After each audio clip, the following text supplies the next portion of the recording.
Chapter 641. The saint replies, while my divine perception continues to seep out and locate 16 individual gravity wells of red and orange core hunters approaching. A demon with a green core? No.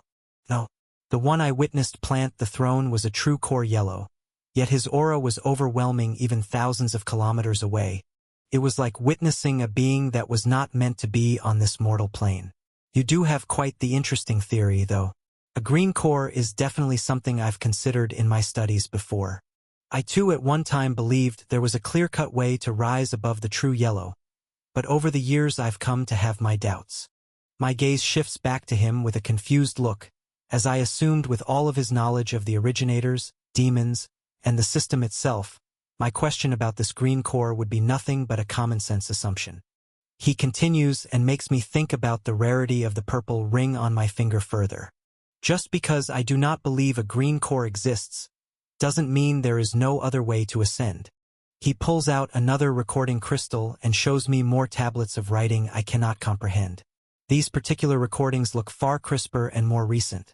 However, the tablets of stone themselves look much older and more ancient than the first set of recordings he showed.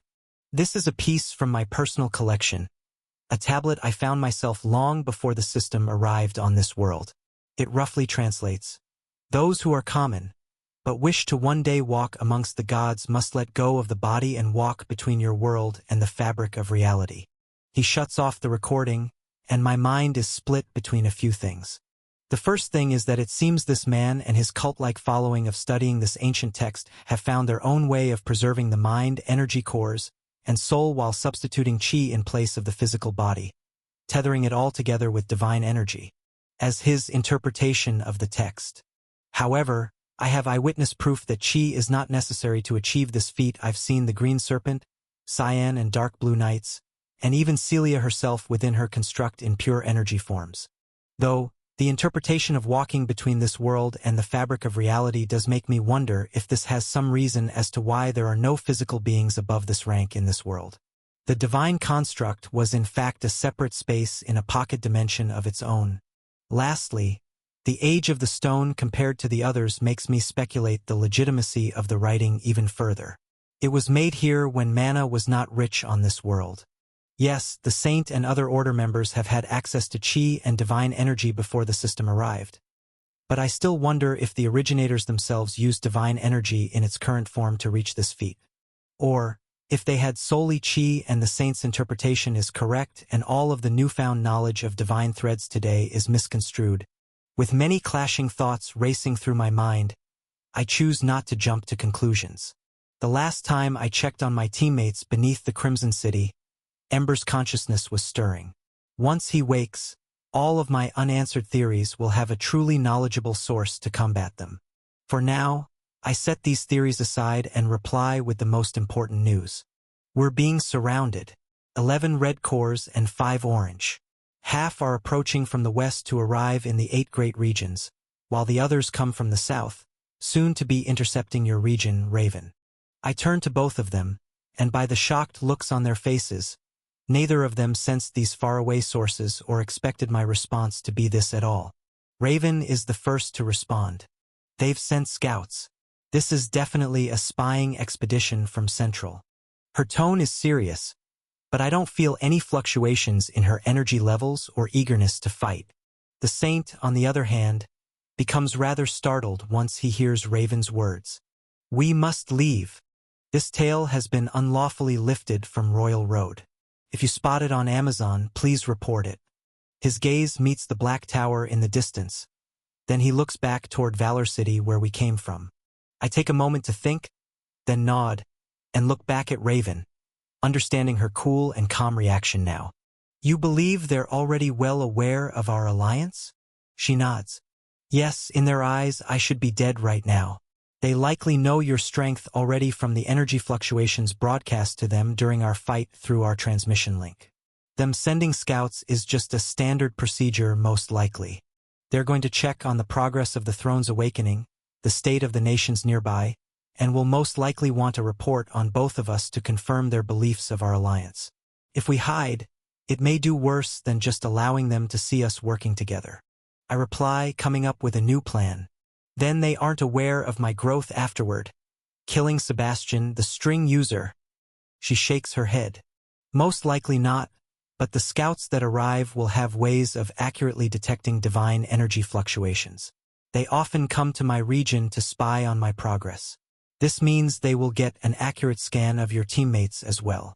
The saint interjects. We can conceal them all within the temple if we move fast enough. I grin. No, that will not be necessary. Don't worry, this is very good. Raven, return to your region and conduct business as usual until they leave. I will not halt progress on expansion of the trade routes into the dead zone toward your region.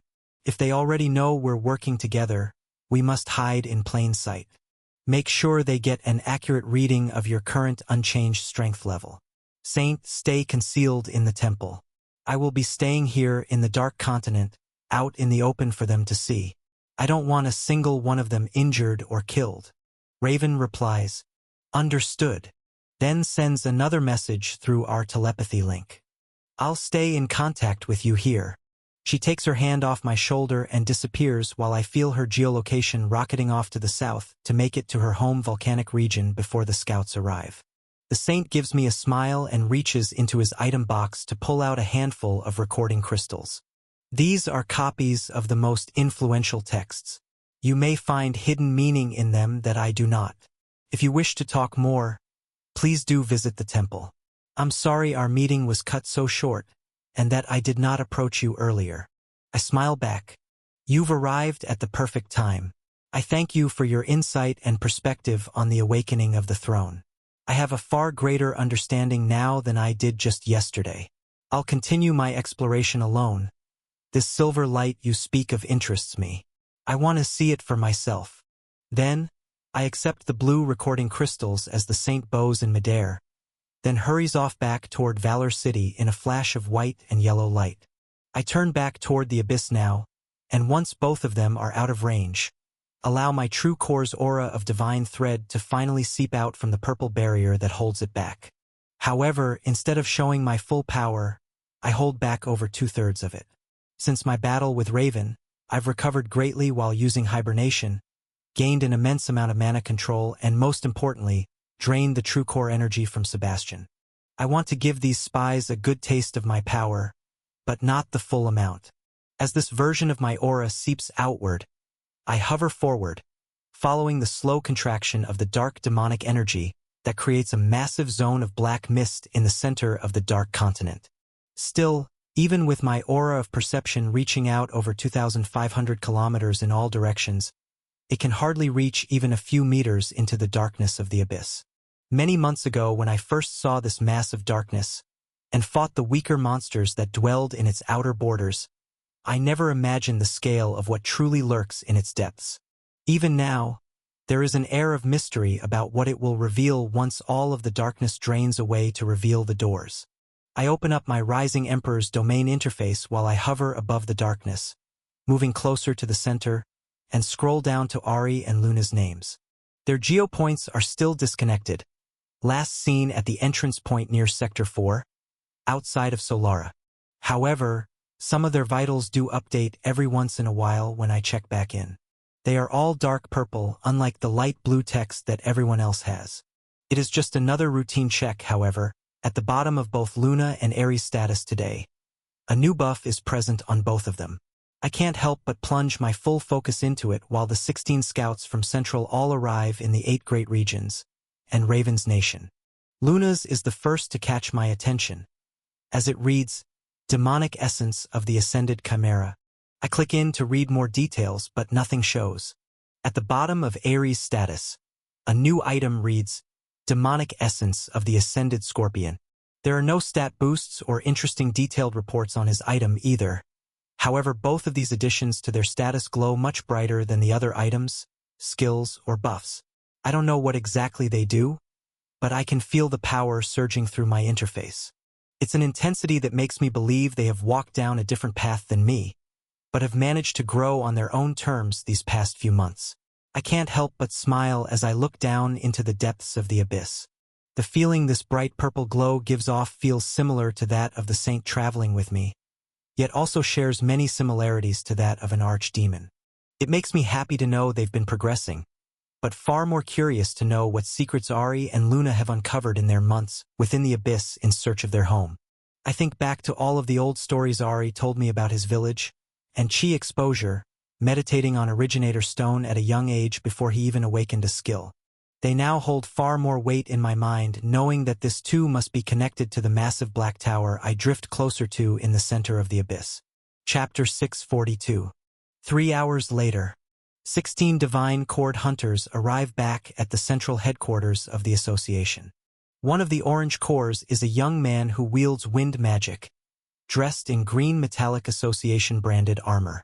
He uses a transmission tablet and a spatial magic-imbued item box linked to all 15 of the other scouts to collect their findings from the extensive scan of the 8 great regions, Dark Continent, and Raven's volcanic base they've conducted. Once all of the information is collected, he makes his way into a private S-grade shielded room with many similarities to the Big Threes, though there are no special decorations and the thick outer layers are not as densely fortified, as it is made specifically for meetings between the red and orange Chord guards. After sifting through the information and noting down the key points of today's mission, he opens up a private line with his employer. Redgrave, I have the survey report ready for you as requested.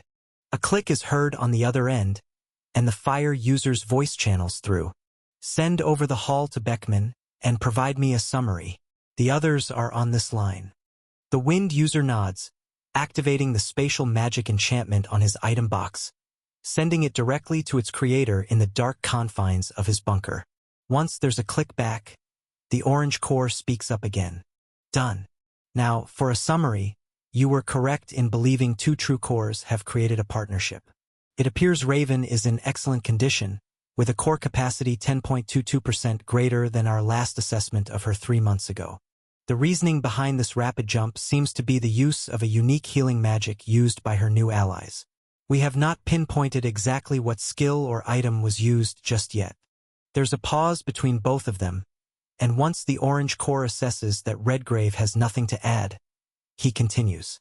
In addition to this, it seems the assumption that the 8 great regions would fall into chaos with their leader being assassinated is not entirely correct. It seems the assistant of Mr. Freeman, an A-class hunter named Rodrigo, and his biological sister, a former black market trader, have taken control of the region and kept the nation under control, sending out orders and fulfilling necessary protocol during the surges after the throne's awakening. There's another pause, but the red-haired true core responds with a question back. How is that possible? I remember permitting 2 other divine core awakenings in that nation. They are far more powerful than that assistant. Were the top A-class hunters all assassinated by the Flame Emperor as well? No, sir. They are alive and well, following orders from the 2 new overseers of the 8 great regions for reasons we couldn't assess in a simple area scan. There is reason to believe the Flame Emperor has ties with them, as large-scale construction projects are taking place with association workers, 8 great region citizens, and Dark Continent citizens altogether. They are tearing down the wall that separates the Dark Continent from the outside world and making a trade route to connect the nations. We have surveillance of expansion to the west and south as well. They are moving into Sebastian's old territory and filling the dead zone of Sector 2 in the direction of Raven's territory. Another long pause occurs before Redgrave replies. This is all within expectations. Once the world is ours, it's better we already have functioning societies and a well-connected grouping of nations to inherit rather than nations at war and chaos among citizens. Let the ants play. A laugh echoes through the channel before Redgrave speaks again. What of the Flame Emperor himself? What is this man like? And his divine power level? I want an accurate reading of him and those close to him. What are we truly dealing with? There's another silent moment of anticipation as the orange Chord guard sifts through his notes and replies. Yes, we did in fact get an accurate scan of him. He was hovering above the abyss when we did so, using his full power to attempt to move closer to the throne. Redgrave's full attention is captured now, and even Alara's voice reaches the secure line. He was trying to approach the throne? Now? Is he crazy? I'm starting to like this guy. Instead of mindlessly swirling the pool of white energy in her room, Alara smiles and her eyes lock on the transmission tablet as the orange core responds. Yes, it's true. The Flame Emperor's true core strength looks to be about even with Raven's. It was approximately 5% higher when we conducted the scan, so the prediction of Beckman's battle calculations was spot on. He barely won their fight and decided to save Raven's life afterward. During our time there, the man sensed our approach within the Dark Continent, but did not retaliate and let us conduct a thorough survey without any questions or resistance. There's a pause, and no one speaks on the line, wanting to hear more, so the scout continues. He managed to make it deep into the abyss. Hundreds of kilometers even. Our highest-level Orange Core scouts tried to follow, but the pressure became far too immense. Many who had to return reported the sensation of a silver flash of light in their vision, and no recollection of the events that led them to retreat from approaching the tower. It seems the Flame Emperor himself witnessed this too, as at one point he stopped his flight closer to the tower and turned around a few minutes later. We're unsure if he faced the same mental effects, but we do have reports of him flying back toward his primary base, the Crimson City. We have detailed readings of 5 other divine cores in the vicinity, 4 orange and 1 yellow. If you encounter this story on Amazon, note that it's taken without permission from the author. Report it. Beckman's yellow crystal glows bright next, and all that comes through the receiver is the sound of tapping as he sifts through the recording crystals and complex data from unique spatial magic readings within his room. He finally replies after a few seconds. The 4 orange cores are nothing to worry about. 2 of them are far stronger than average, but they are not much stronger than a newly awakened yellow core. The current yellow core within that city, however, all of the readings we've received are corrupted. I cannot analyze the data properly. The pressure it emits on the environment is not nearly as extreme as the Flame Emperor's, so it is unlikely they are a true core. But more tapping and sifting sounds come through the receiver for a few more seconds. This is fine. Redgrave put it nicely, the ants may build in their sandbox if they wish. The tsunami that approaches will wipe them out no matter how tall the castles they build become. Alara laughs and responds. How poetic of you. Maybe there is some emotion under that tough outer shell after all. His tapping continues for another few seconds, and he replies in a stale response. You know I have emotions. I merely find them limiting while using my analysis perk. The tapping continues for another few seconds before he speaks again. With all of their forces combined, the odds they injure even one of us is still below 0.1%. However, I must know all of the data before we make our own approach to the Dark Continent. This unregistered yellow core with corrupted data is troubling. We shall send out another group of scouts to survey the area in 60 hours and 24 minutes. We do not want to spook the residents too much, but I want an accurate reading of this anomaly in your next outing. A sigh comes out of Alara's crystal. Then it clicks off. The orange core immediately responds afterward. Yes, sir. I'll relay the message and schedule another outing. Is there anything else you need from me? Beckman's line clicks off, as he feels there's no need to answer. Redgrave speaks last. Alan, that is all that we needed. The Flame Emperor is no match for us. Thank you for confirming what we already knew. He laughs to himself, then the final line on the private link between the big 3 is cut completely. The scout then leaves the S-grade shielded room and goes on with his duties for the day, preparing the other divine guards for their next mission. Back in the Dark Continent, I sit on top of the guild hall with all of my divine aura retracted within my purple barrier. The sun is showing signs of setting in the next few hours, and I continue to replay the events of today in my head, while hundreds of citizens walk through the inner city going about their days without a care in the world. My memories are fairly blurry, as the last crystal-clear image I have is sensing the presence of new powerful buffs on Luna and Ares' status. Then I set off to do an analysis on the throne. However, the sensations I felt were relayed to my doubles in real time, so I can look back on a perfect depiction of what's occurred as many times as I wish. A stitch body double of memories, 3 hours ago. As I hover above the darkness, I think about diving in to see what lurks below. However, logically I come to the conclusion that there was no reason to dive into the dark depths of the abyss, as training with demonic monsters right now would only set me on a path that is not congruent with my goal. What I decided to do was attempt to examine the Black Tower at a much closer proximity to see if what the saints said about the throne containing silver divine energy was true. The upgrade of my all-seeing eye skill has given me a peek into the very fabric of the universe when I imbue my true core's full power into it. However, I'm unable to get an in-depth look at the tower from hundreds of kilometers away. As I approach the tower, however, an eerie pressure fills the air. If I were to relate it to anything, it would be similar to the pressure I felt when coming face to face with the green serpent for the first time within the divine construct. However, there is no physical change in the atmosphere. I just feel the gravity itself getting heavier the closer I fly, and to an exponential degree.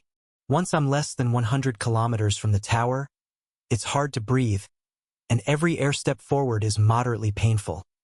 It feels like the air is a heavy liquid, though visually it doesn't change at all.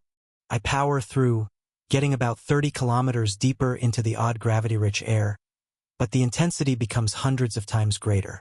I'm positive no one below the status of a true core could survive this close to the tower, yet there are still about 70 kilometers of distance to travel.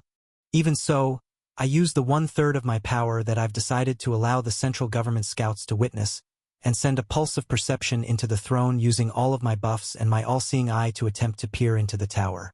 However, all I see in return is a glimpse of what's beyond the outer black layer, and that is an infinite wall of pure silver divine threads. It's as if the material that made up the Lich King's core is layering the entire tower. I perceive the entire outer layer, but it is impossible to see through.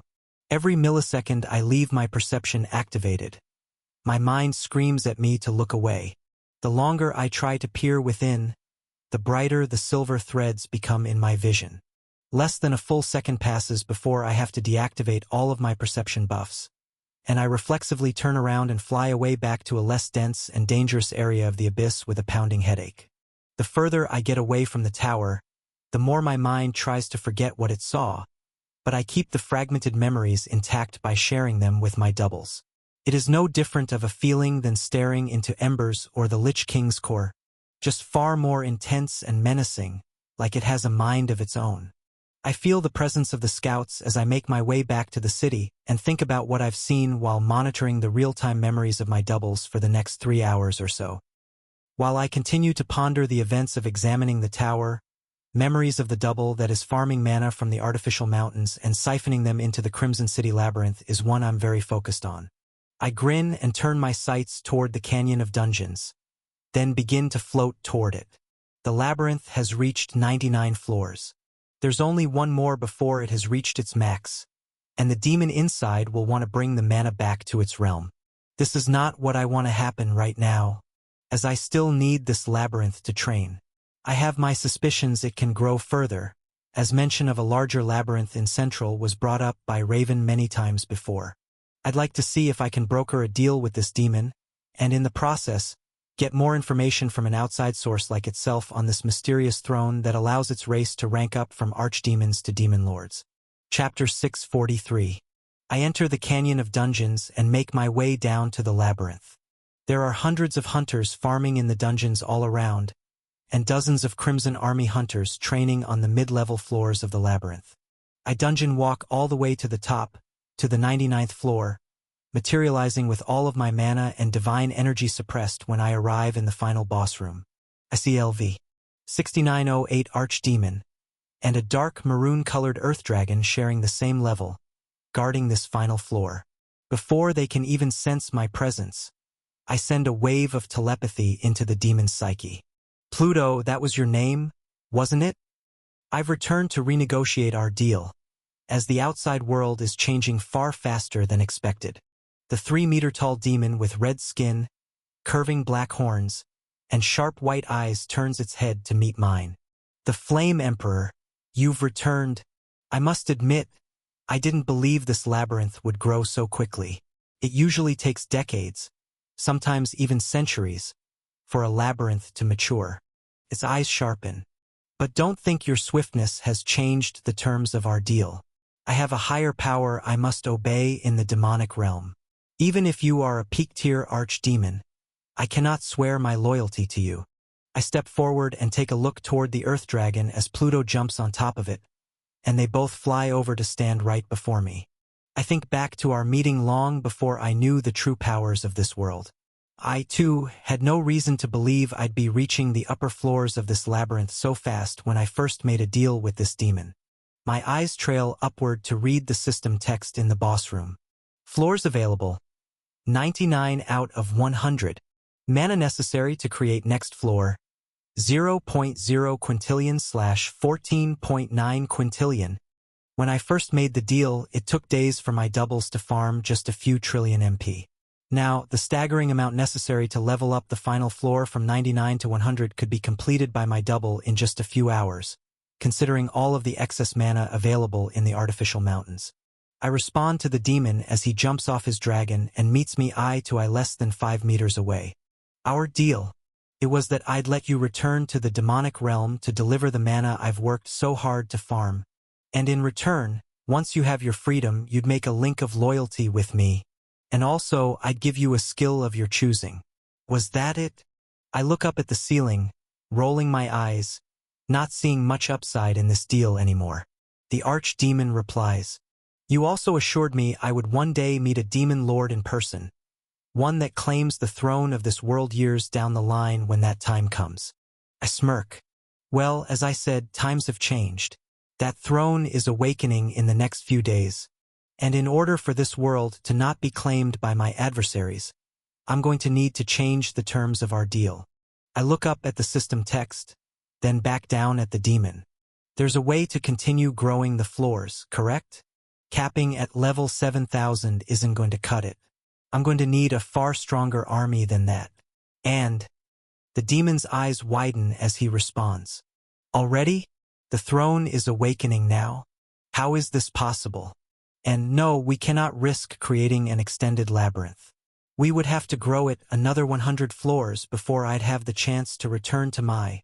I cut him off, letting some of my aura leak out from my purple barrier, instantly making him choke on his words and fall to his knees behind his dragon.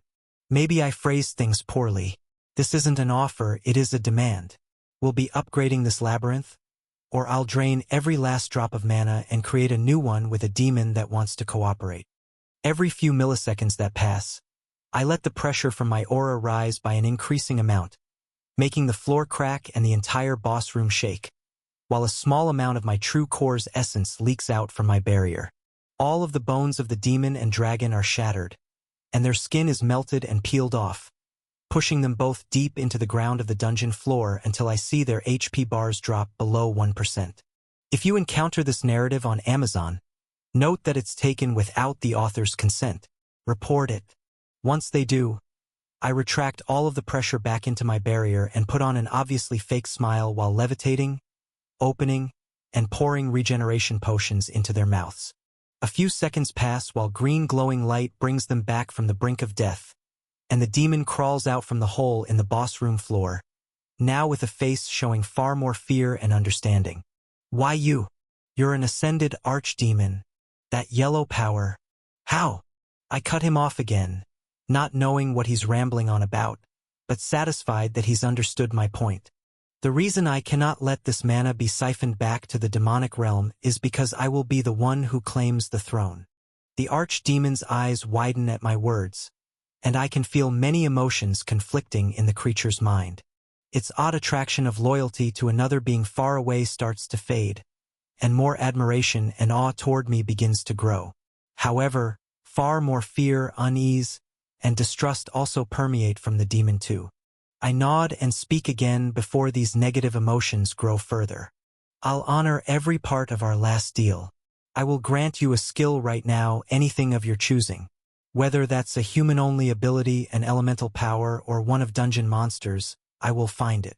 Once this labyrinth reaches 200 floors, if you still wish to leave, I will honor it.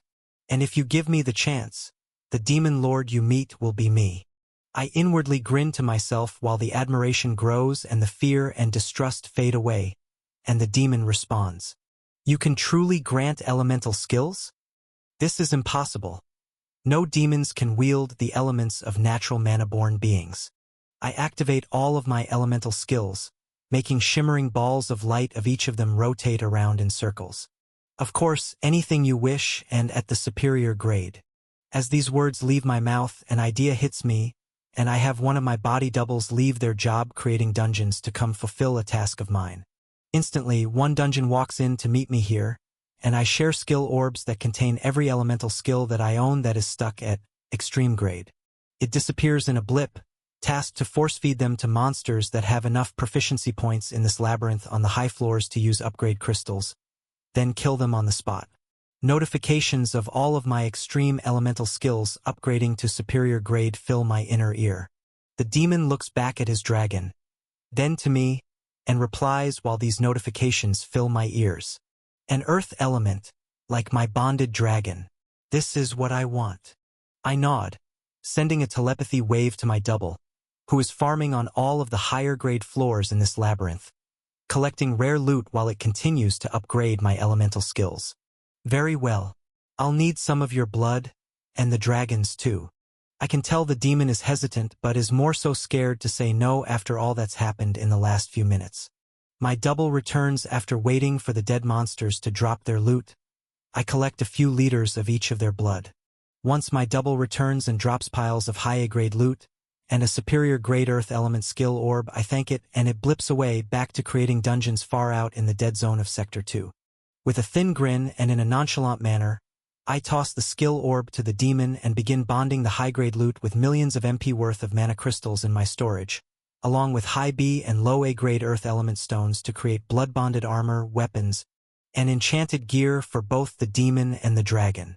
They both stare in awe, as it looks as though I'm merely touching each of the raw loot materials, surrounding them in a flash of white light, and seconds later they give off intense auras of power, stacked with full stat buffs and percentages ranging from 300-500% plus, with the ability to grow far more once the user goes through battle. Once done, I look up at the demon and cross my arms. Swallow that skill orb, and the skill you desire will add onto your status. Plus, all of this gear will make you tens of times stronger in an instant. Do this, and we have a deal. The labyrinth shall surpass 100 floors today. The archdemon is still in a state of shock and stares down at the blue orb with earth magic swirling in its center. It takes a deep breath, then swallows the newly crafted item. Its body is enveloped in a bright white and blue glow. Moments later, the superior earth summoning skill appears on its status. And if what it said is true, this is the first archdemon to wield elemental magic. The demon places its hands out and summons large balls of dense and pure earth in its palms, then begins to laugh out loud. Incredible! The legends were true. There really are ascended ones capable of manipulating the system itself. It equips the blood-bonded gear I've given to it, and the earth dragon equips the items I've crafted for it too, momentarily shrinking down into the human form of a demonic figure with dark brown skin and jet black horns. It makes me wonder if the ranked-up form of a dragon is dependent on the race of the being it's bonded with, but I don't pry, because I want to take advantage of this moment to ask something else. Now that you've accepted my gifts, our deal is set in stone. Though, I do have one last question for you. You called me an ascended demon because of my divine core, and now believe I'm strong enough to challenge the throne. Please, do explain what you mean by this. The dragon expands back into its dragon form, and the blood-bonded armor expands with it. The demon stops floating about testing his new powers and raises an eyebrow, then looks as if he's remembering something. Oh, that's right, you're a rogue. This makes me even more curious about your background. I thought only archdemon descendants and loyal contracted beasts from the 5 kingdoms were capable of becoming ascended ones. He pauses, waiting to see if I react to his words, then continues to explain while floating back down to the boss room floor. The path to becoming an ascended is a well-kept secret. I am not high enough rank to know it. The only way for a demon to ever dream of walking this path is to bring back an offering to one of the 5 great families, that being the collected mana from a labyrinth on a mana-based world. This of course doesn't mean you will be chosen, but it is the most common way to become accepted into their ranks. It is a lifelong mission for all fledgling demons and greater demons to make it this far. Even the outer ascended ranks, the Red Core Demonic Knights, these archdemons would normally be powerful enough to rule most mana-based worlds. However, I was not aware a true yellow ascended like yourself was already here to claim it. I'm at a loss for words at the demon's explanation, as he says it all with a straight face like it is common knowledge. I slowly nod and respond while reaching into my item storage to pull out one of the red divine fragments I managed to steal from Sebastian. These red core demonic knights you speak of, and the power structure of demons within these 5 great families. Tell me more. Chapter 644. The archdemon looks at me, filled with curiosity once again. You really know nothing of the inner workings of the demonic realm? How far away from the capital were you born? I don't react to the question, and lift the red shimmering fragment of divine energy in front of the demon's face. It stares into the beautiful glowing crystal full of vibrating divine threads, but judging by its expression, it has no idea what it is. Eventually, the demon responds. What is that? My gaze tightens, and I let the fragment fall back into my item storage, but I notice the silent earth dragon behind the demon, its eyes widening, and a spike of surprise and quickened heartbeat make me believe it knows exactly what I just showed. Never mind. Just tell me about these red core demonic knights. After a moment of silence, as I don't feel the need to respond, the demon continues to speak. Well, if you don't know about the knights, then you're truly a demon lost from society. You must have been raised far out in the Riftlands. The demon scratches his head in confusion, then looks up at the ceiling, as if trying to structure his thoughts. Well, I guess we can just start at the beginning. If you're a demon born in the capital, the only way to survive, grow, and earn your keep is by joining the army, diving into rifts that lead to mana-rich worlds. Sure, you could challenge the native demonic monsters of the realm to grow stronger, but they won't level up your mana-based system, which is more valuable for demons that want to apply for labyrinth contracts. I raise an eyebrow. Labyrinth contracts? The demon smiles. Yes, just like the contract we made when you summoned me here. I had to train and level up for quite a long time before coming to this world. If I'd accepted a contract as a level 1 demon, the first human to challenge this construct would have killed me before I had a chance to fight back. It's an unspoken law that demons should at least rise from fledgling to greater before even considering applying for labyrinth contracts. Many wait until they become archdemons even. A word sticks out to me, so I ask another question. You said construct. The labyrinth is a construct. Of course, it's merely another function of the system. They cost mana and activation stones to create, in the same proportions as a dungeon would. They are mana-based pocket worlds created for energy collection. All of the monsters inside are nothing more than rented avatars. Demons and dragons are the only ones truly putting their lives on the line here, though we get the highest potential reward at the end of it. I open my mouth, but no words come out while I process his words. The demon continues. Like I said before, once a demon manages to pass the first test, growing a labyrinth to its mature state, they're able to bring the siphon mana back to the demonic realm and offer it to one of the 5 great families of their choosing. That, or they can roam the world they've completed their contract in as a free and powerful archdemon. He pauses, then smiles. Unauthorized use of content. If you find this story on Amazon, report the violation. There is no greater height an archdemon can climb than joining the personal army of one of the 5 great families.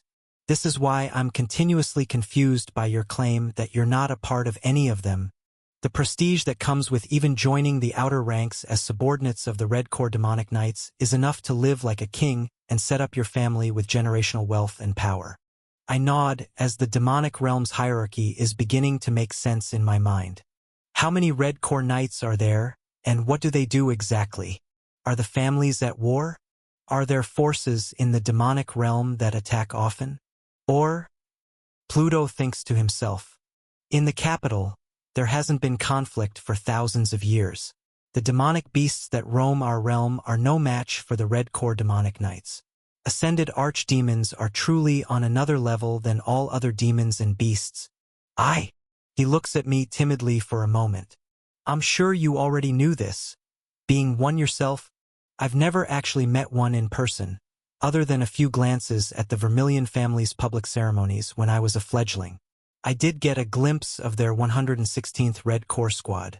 It was led by a single Orange Corps commander, truly a magnificent sight. I could feel the demonic realm bending to their will with every step they took, even dozens of kilometers away. These words seal the deal in my mind. The ascended demons he speaks of are definitely divine core holders. By the sound of it, considering a single family has squads of these red cores that are numbered into the hundreds, there are truly an unfathomable amount of them in the demonic realm. It makes me both uneasy and excited in the same breath. Pluto continues to speak. Above the Orange Corps commanders, there are yellow generals, but I've never seen one with my own eyes. My family is not well connected to any of the 5 great families, so this is really the true extent of my knowledge. I reply with another question. What about the family leaders? Who leads these yellow generals? You said there are other demon lords once when we first met. Where are they? Will they be coming to claim this throne too? The demon shakes his head. I already told you I don't know much more. The families keep many things secret other than sprinkling hints among the public on how to join their ranks, giving us the tools to farm mana for the family of our choosing. More will be explained the higher we climb. I become rather disappointed by his response, but it does make sense. Considering the day I met him, he only had a few hundred levels and was a very newly awakened archdemon. It's rather absurd for me to believe he knows everything about his home kingdom's inner workings. It would be like asking a random new dungeon farmer in the Crimson City about the powers of the Inner Circle or how the Flame Emperor got so strong. Many of them don't even know I exist. They're merely linked through a small thread of loyalty they subconsciously gave into, allowing them to enter through the Crimson Dome. I click my tongue and nod. Understandable. What you've provided is already a great help. To my surprise, the Earth Dragon speaks up through a 3-way telepathy link, allowing me to hear its slow, deep voice for the first time. You will not have to worry about other demon lords challenging the throne. Once an ascended archdemon claims a world of their own, they never return to this realm. Many call them Green Corps lords. They are able to give orders through the 5 noble houses' thrones. But not even the yellow generals have seen the other lords in the flesh. My eyes widen at the dragon's words, as even more pieces of this massive puzzle fit together. I reply with another question. Where do dragons fit into all of this? How do you know this knowledge? Last time I visited, you were still in your egg. My gaze tightens as I search for a divine core hiding within this creature to make sense of its knowledge. But there is nothing. It is made purely of mana. The slow reply through the telepathy link reaches my ears a few moments later. It is a complicated explanation. For context, you must understand that demons and dragons have always been intertwined within the system. Dragons being the transcendent force of nature that is a catalyst for events to occur. Think of us as the final building block that holds the very fabric of these large system-based structures together. Without mana, we would not exist. Without bonding with a dragon, demons could not create labyrinths. The same goes for claiming the throne. One could have all of the building blocks to create a masterpiece, but without the glue, it is merely worthless material. I try to understand his words, but it is a bit too abstract. I reply with a questioning gaze. How does that give you the knowledge of the past? If you were born here and never left this boss room? I see the Earth Dragon grin for the first time as he responds. Dragons are all born with innate knowledge and shared memories of their ancestors. We are a collective, forever bonded with our demonic energy-wielding counterparts. The amount of knowledge from other dragons' past lives that is shared is unlocked and sent into our conscious minds more as we grow and become strong enough to add to the pool. We all share and grow the knowledge of the system together. That is, except for the Fallen One. Chapter 645.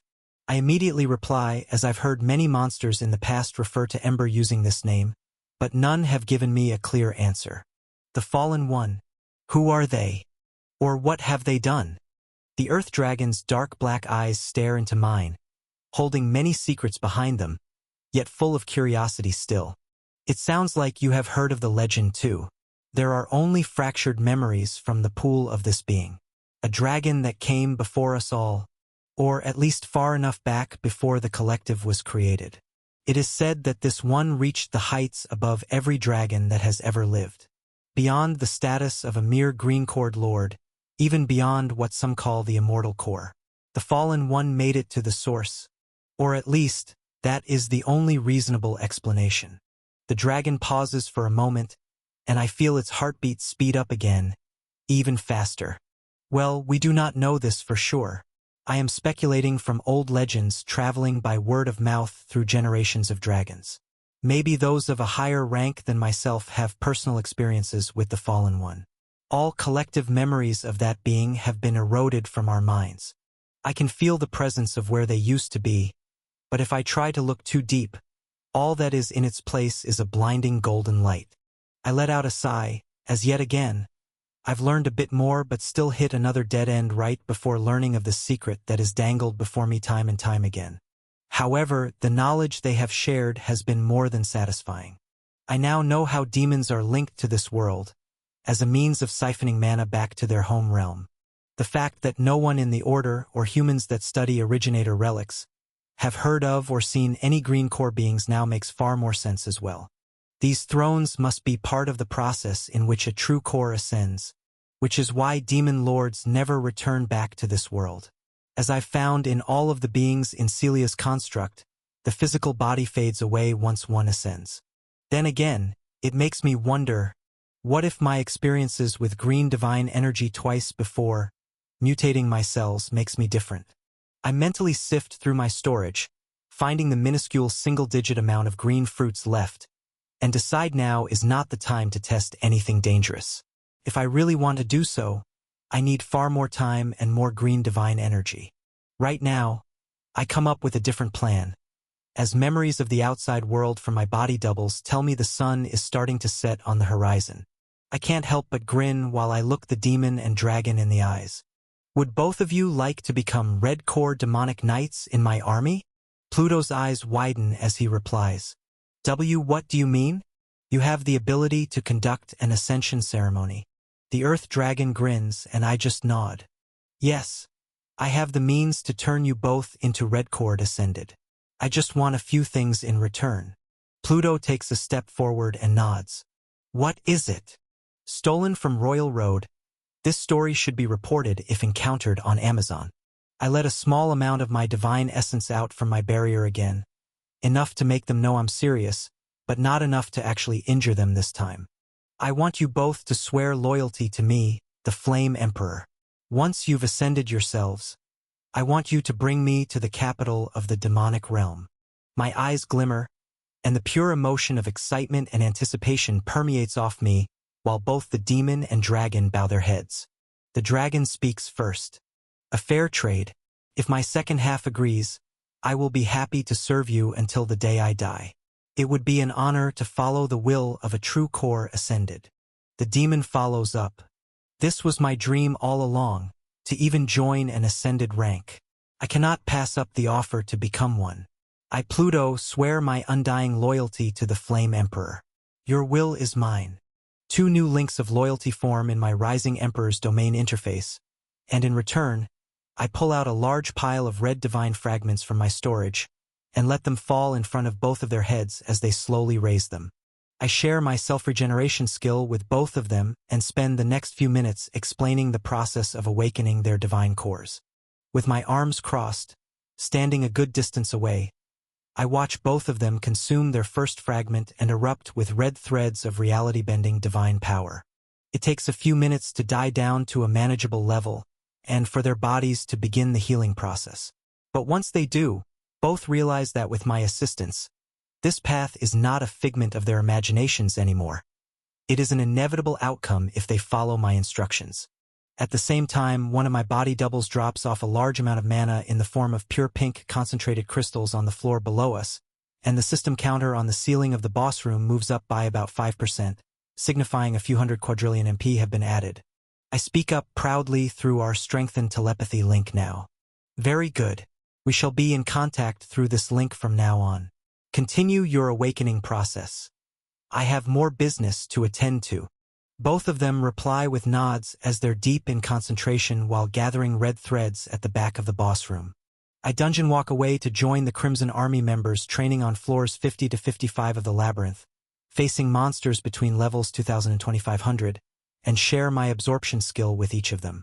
While they are all making great progress on their own, using my skill to gain much-needed MCP after every kill will strengthen them even faster. A few hours pass as I help the army climb the floors of the labyrinth with a small percentage of my own mana control to boost their strength, surpassing floor 70, making months' worth of progress in a single afternoon. The dozens of brave hunters that fought by my side in the battle against the Lich King months ago, and just recently protected the Crimson Dome and citizens from the Association's attacks, have multiplied their strength once again. Each and every one of them surpasses level 5000, and gain hundreds of billions of MCP, both making the power of my allies far stronger, but also creating an even larger pool of stats and mana control I can pull from using my Rising Emperor's domain in the future.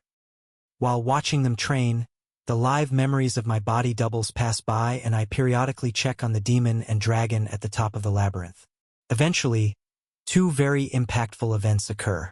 The first being that the double collecting the mana from the artificial mountains finally farms enough mana to complete the final 100th floor. I sacrifice another 100 fragments of Luminite, and there is a three-way agreement forged within the inner workings of the labyrinth's interface to not collapse it and make room for 100 more floors. Now when I stare up at the ceiling, a new text box appears. Floors available, 100 of 200. Mana necessary to create next floor, 0.0 quintillion / 30.2 quintillion. My double goes back to work siphoning mana from the immense supply in the mountains to the west. At the current rate it's working, it will still take many hours per floor to grow it further, and the process will only get longer, but the second event that is fresh in my mind takes precedence over my immediate brainpower and main body's attention. I activate my stealth skill, and use my mythic-grade body doubles perk to switch places with the double many thousands of kilometers away. It is the dead of night on the island of Palmyra, and I find myself standing in the center of the largest of the Finger Islands.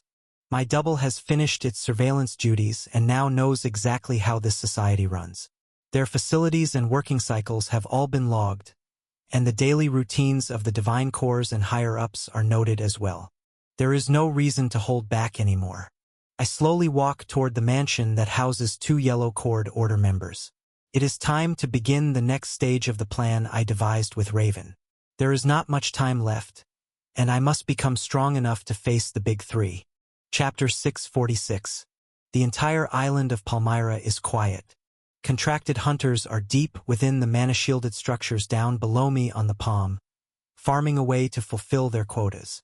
A few high-level guards line the streets near the center of the cities, and on the Finger Islands, there are quite a few C and B-class hunters awake, spending their leisure time inside the facilities. However, on the largest Finger Island, the Thumb, where I currently stand, there are only 3 other individuals present. There are 2 strong Yellow Cord individuals inside the large mansion at the back of the estate, and behind me, landing just as I arrive here, the Red Cord A-class hunter arrives carrying multiple containment cases full of item boxes from the long period of farming collected from the main island below. He walks straight past me without noticing a thing, as I'm using stealth, and the doors of the large mansion open wide. As he walks in, I slip in right behind as the high A-grade shielded doors close behind him. The young A-class hunter's voice echoes through the entrance hall. Mr. Alfred and Ms. Fiona, the daily quotas have been met. We are scheduled to have a meeting with the District of Ashmore in 15 minutes. There is some pain in his words, and as he walks further in, I watch his steps become slower. 2 figures stand at the back of the large entrance room, in front of an enormous curved bookcase that fills the entire back wall of the entrance hall. There are art pieces on the walls and a few interesting statues, but it is rather bland. The doors near the back of the room that lead to elevators and walkways to the main estate make me believe this is just the front hall they show to visitors. I can sense secret rooms and corridors behind this artificial main hall. Though my mind doesn't harp on that fact for long, it is more focused on the dense yellow divine threads permeating from their bodies. The pressure is strong, and it seems to be suppressed a bit by their mana shielding, not to kill their A-class Red Cord guest.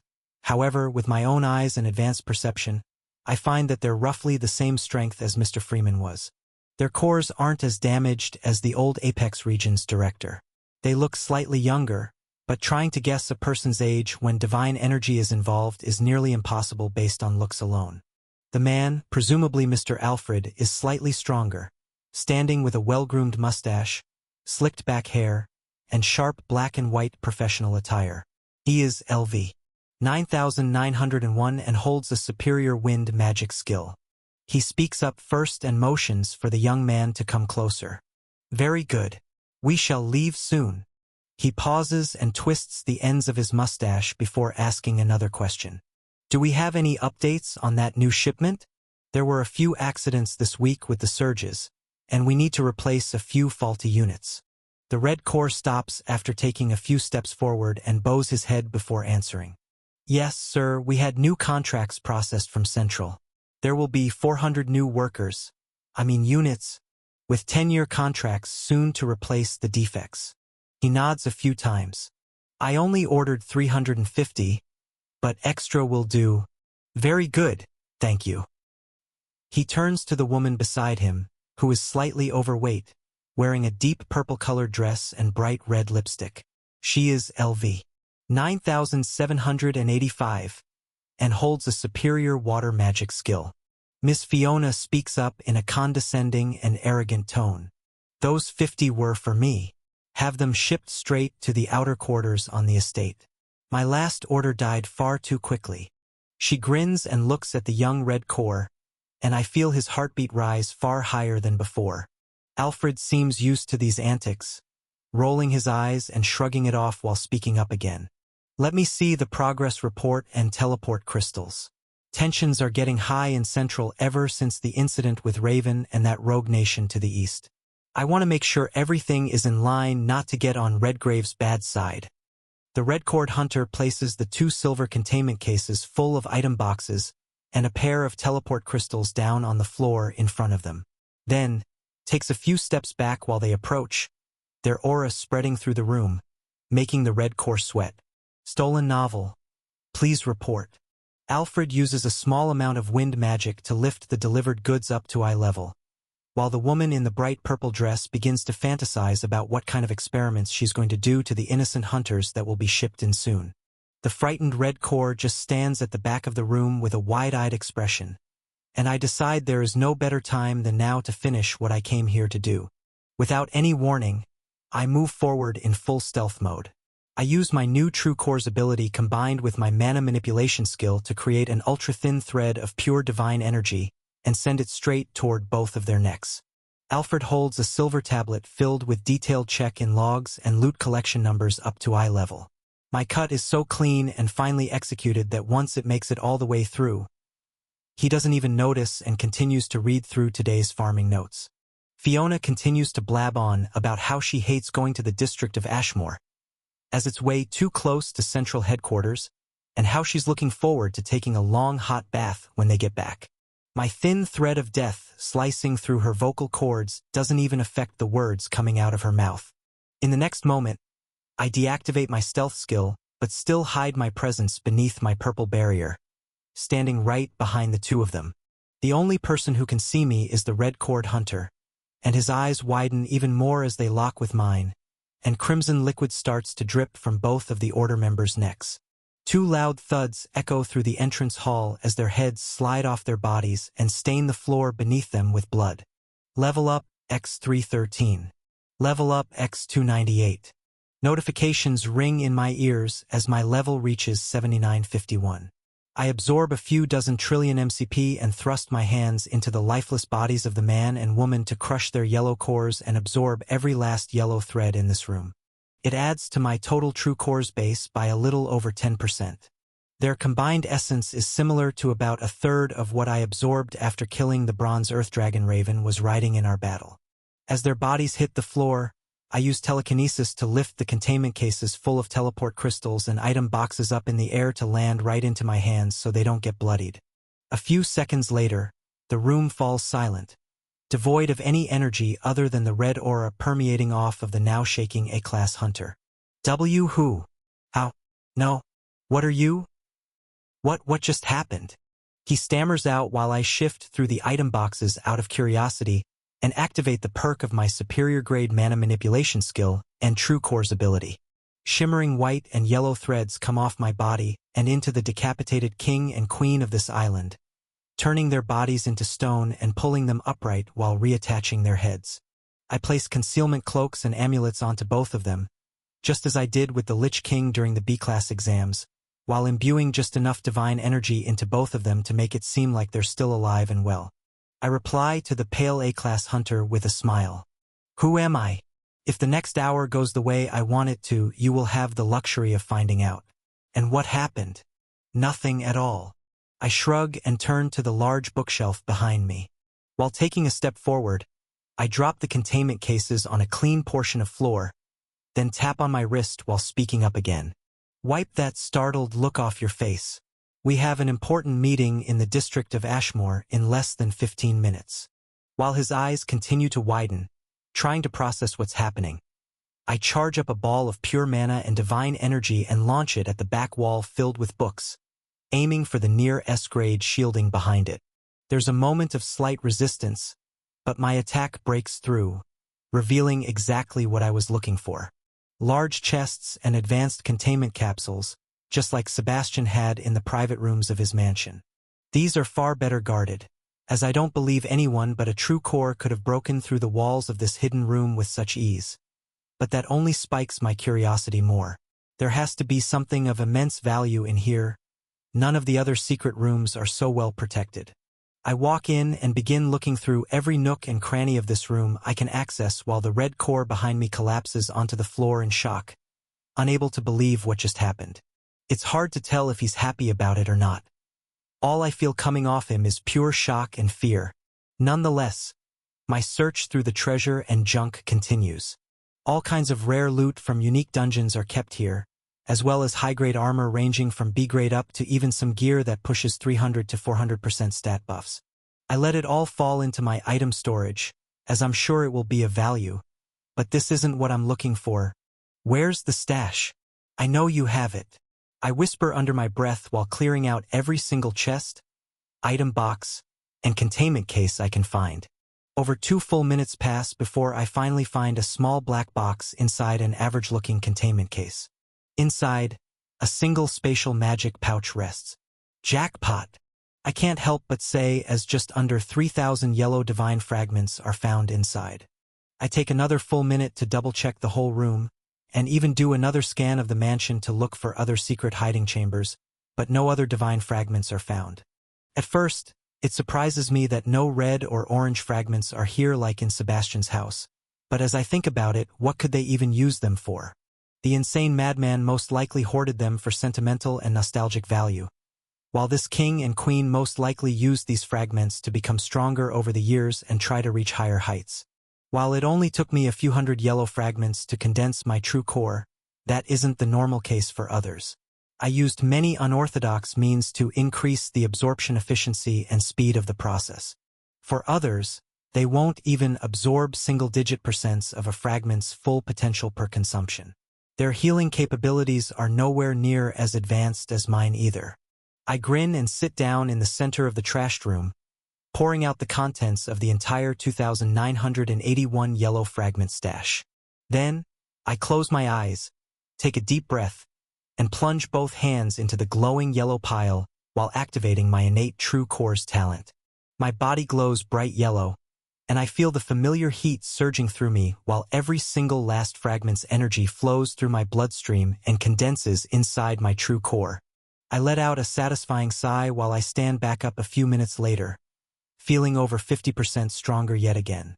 These fragments alone raise my True Core's base by over 4 times as much as absorbing the king and queen's essence combined. Then, I walk back into the main entrance hall of the mansion. The containment cases and Red Cord Hunter are both lying on the ground with the deceased king and queen standing over him. Get up, we have a meeting to attend. Chapter 647. The A-class hunter is still shaking with wide eyes, but over the last few minutes, he's come to terms with the reality in front of him. He pushes himself up off the floor and stays as outwardly calm as possible while the dead king and queen stand on either side of me. I speak up again while doing a quick scan of his status. How much time do we have? And what can I call you? The LV. 2944 mage with 2 skills, Mythic Grade Dagger Mastery and Extreme Grade Lightning Summoning. Responds while pulling a silver tablet from his item box. Roughly 2 minutes. And M. Marcus. You can call me Marcus. I nod slowly. Good. Marcus, this is just enough time for you to tell me everything I need to know about the District of Ashmore. I'll be attending the meeting with you all. Is it another Order member we'll be meeting there? The Red Cord Hunter responds in a shaky tone. The District of Ashmore is one of the main trading checkpoints in the outer ring of central headquarters. It's well secured, with emergency protocols much more dangerous than what we have here. Even the true cores do business in Ashmore. I cross my arms and listen to his lengthy descriptions of how the fortress works and what you can and cannot do. My curiosity grows, but he ends his description quickly as we don't have much more time to waste, and I'll be able to understand most of it when I arrive at first glance. We won't be there for long, it's just a simple drop-off of goods and pickup for new quotas. And yes, of course, there will be another Order member present. Angelica runs the place, but how would you know of the Order if you're not one? He gulps mid-sentence as a wave of fresh terror washes over him. Wait, have I said something I shouldn't have? This isn't a test, is it? He looks at the truly lifelike puppets of the king and queen, questioning if what he saw was all an act. Why, you're not one of the big 3 in disguise, are you? There's no one else that could have dash. I let out a small amount of pure mana control without any divine threads, and it's enough to stop him from talking further as I shake my head. No, this is no test. They're really dead. I am not allied with the Order. The hunter is pale, silent, and still questioning everything around him. I just let out a sigh, as it doesn't look like I'll be getting any more information out of him in this state. Then, I throw him the 2 teleport crystals and containment cases. Act as naturally as you can, we're going for a trip. You can ask all the questions you want when we're back. The moment he catches the shimmering white crystal, I activate stealth and move to make contact with the young man's shoulder while bringing the king and queen in closer as well. Marcus takes a deep breath in and out, silently praying to himself while closing his eyes and crushing the gem. A bright white light flashes, and the largest of the Finger Islands is left devoid of any divine cores moments later. Thousands of kilometers away, a flash of white light appears on a teleport platform in the center of an empty circular room. Marcus, the 2 lifelike statues, and I materialize onto the bright white floor, and I take in a very confusing sight and barrage of readings to my senses. Everything around me seems to be made of very pure yellow divine energy. The bright white floor below the teleport crystal is tethered with it, and the clear dome overhead that is about 10 meters high shimmers with yellow threads as well. The room we stand in has 2 silver doors on each side, and they lead to thin hallways, though even the halls are made of the same white flooring and clear glass-like transparent material overhead to make them look like miniature tunnels. In both directions, more of these white and clear domes are connected, making a structure of connected and isolated rooms all over this fortress. There are hundreds of them in all directions. It feels immensely strong, far stronger than the near S-grade shielding I broke through minutes ago. However, my main attention is more focused on what's outside the odd bubble structures. The ground they rest on outside looks to be made of dark gray ash, and coming up from the grounds are endless yellow flickering flames. The fires roar for dozens of kilometers in all directions, enveloping the countless domes, and roaring without any sign of going out. This narrative has been purloined without the author's approval. Report any appearances on Amazon. They flicker and roar kilometers up into the sky. I'm unable to sense anything through the thick divine energy-imbued flames. With my stealth mode activated and my greater form not turned on, my perception may be limited, but I can clearly sense that whatever or whoever created these flames is far stronger than myself. On the outer edges of the domes, where the white and yellow divine energy meets the flames, steam rises up through the air like fire and ice are meeting and canceling each other out.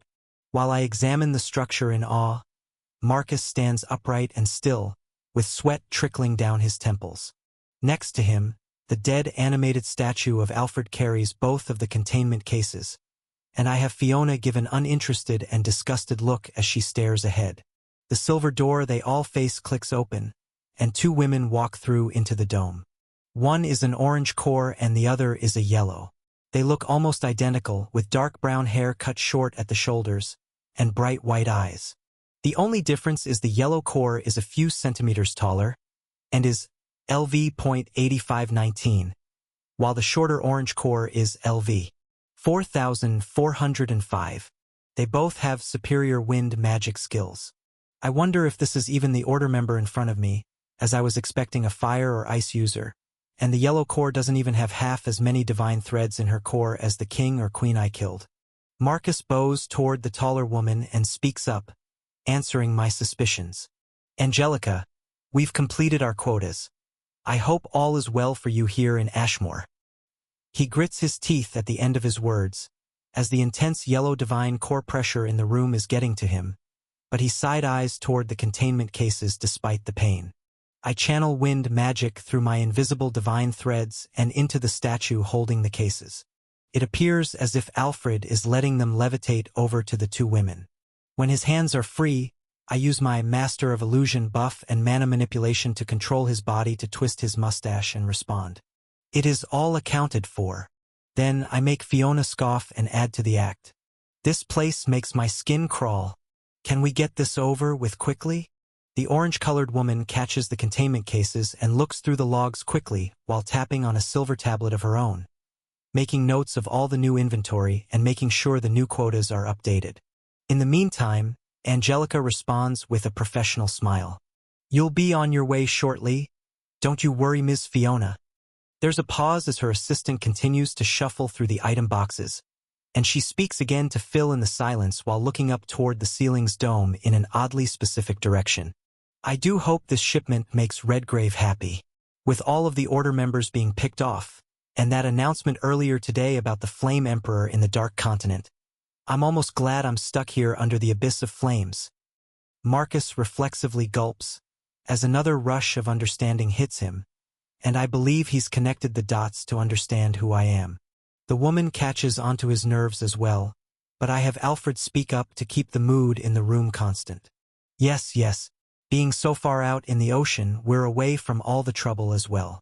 Stronger members than us were taken down just before the throne showed itself. What a shame. Alfred's head shakes, and he twists his mustache again while the orange-cored girl finishes up her task with the containment cases and sends them flying back our way. Alfred accepts them, but a phenomenon occurs that makes my heart skip a beat.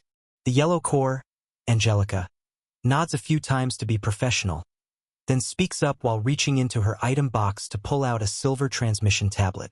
Very good. I'll be sending a message to Central that your quotas have been met.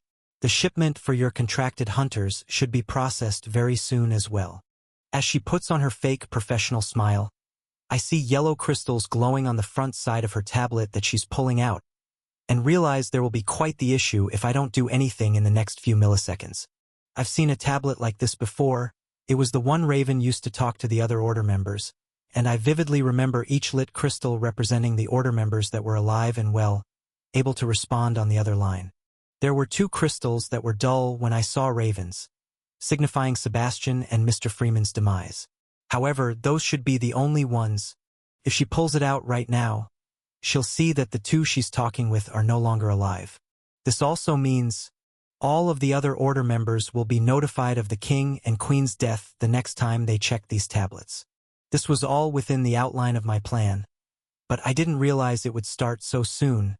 I make the split-second decision to cause a scene right here to expedite things. If the King and Queen are meant to be dead, there's more than one way this can occur. The first being a rogue force from the Dark Continent, but the other would be another Order member that made contact with them within the time frame that their lights went out. I grin beneath my stealth veil, and have Alfred push the silver containment cases and teleport crystal toward Marcus in a quick, fluid motion. In the same instance, I use water magic to make it seem as if Fiona is sending out two high-pressure jets of divine energy-imbued water from both of her index fingers. One flies straight toward the silver device in Angelica's hand, and the other toward the teleport crystal that flies at Marcus. In a flash of white and yellow light, The A-class hunter is transported away back to the island of Palmyra, and the silver tablet that is about to be exposed is destroyed and fractured into hundreds of metal and crystal pieces. The Order member's eyes widen in surprise, and I have Fiona blurt out a believable line in the same arrogant, condescending tone that she was using back in the mansion. You know what? You're right. This world is changing hands, and who cares if a few Order members go missing? I always hated this place. I make her yell out in a loud, annoying laugh while filling the room with more yellow threads of divine light. In the same moment, the orange-cored hunter that has been silent this whole time turns and presses a tablet of her own, opening up the door they came from with impressive reaction speed. The yellow core doesn't even question what is going on and makes a wall of wind in front of them with divine threads and wind magic strong enough to make me believe she's going all out. I have Alfred and Fiona send attacks of wind and water at the wall she's made to pierce through her defenses and hit the wind mage in non-vital areas, hoping that she'll attack back. But no attacks come. She just yells out loud while jumping backward. Activate the emergency systems. Call Central and have Redgrave notified of this betrayal at once. All fatal attacks between Order members are not permitted. The rulers of Palmyra are well aware of emergency procedure here. They have just failed their assassination attempt. This is well within my pact rights to activate protocol. My smile grows as the silver door is shut, and from behind it, the outline of the slightly injured wind mage pulling a large red lever is clear to see. I contort the king and queen's expressions to be scared and confused, while in reality they are already dead, and this woman's actions are helping me stage the perfect cover-up. In the same moment, the center of the clear dome cracks open evenly and begins to come apart slowly and mechanically. The bright yellow flames outside start to flood in. Chapter 648. Just a few dozen meters away, the orange and yellow-cored hunters watch the scene before them unfold. They're secured behind the heavy silver door in the transparent hallway. I have a few fractions of a second where I can easily pull out a teleport crystal and make my escape. However, the instant the top of the dome cracks open, my perception is able to seep out much further than before. I'm able to see past the endless abyss of flames around us. Every moment that passes, and the dome above opens more, my gaze is able to surge further. This is exactly what Marcus told me would happen when he described the common protocol for violent deals gone bad, and said even true cores cannot survive the flames. My initial hopes were that I would be able to stage an attack and that the wind mage would strike back, allowing me to stage them being struck in vital points and use another teleport crystal to run away and make it seem as if they died from this.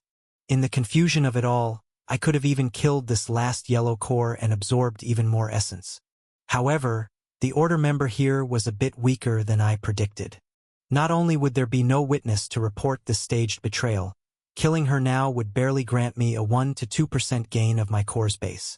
This far more extreme option makes for a more convincing story, and with it, I'm able to leave this dome. Crushing a crystal to leave right now would be a waste of this opportunity. The fact that we're near Central headquarters makes me want to take a bit of a risk just to get a glimpse at what Central is really like. The yellow flames rush into the dome, and simultaneously my perception does, in fact, spread out far enough to get a fuzzy picture in my mind of where Central headquarters is. The city is enormous, made of hundreds of skyscrapers at sizes that look like they can house entire cities like Solara or even Vice City itself in a single structure. I can't get a clear view, only the outlines, as the thick divine flames all around me make for an impenetrable veil. I can feel that this abyss of flames is a few kilometers high and a few dozen kilometers wide. However, its length goes on for hundreds of kilometers in both directions, curving to make a massive moat around a mountain that reaches up into the sky. There are huge cliffs burned with flames all around the central city, and atop it mana control waves of millions of individual status screens blare through my senses. This isn't even counting the massive buildings that I'm unable to sense through in my current position. I estimate there are tens of millions of people in this massive central headquarters civilization alone. My focus shifts back to the scene in front of me instead of wandering away to the outside world as the dome fully opens and the divine flames rush in.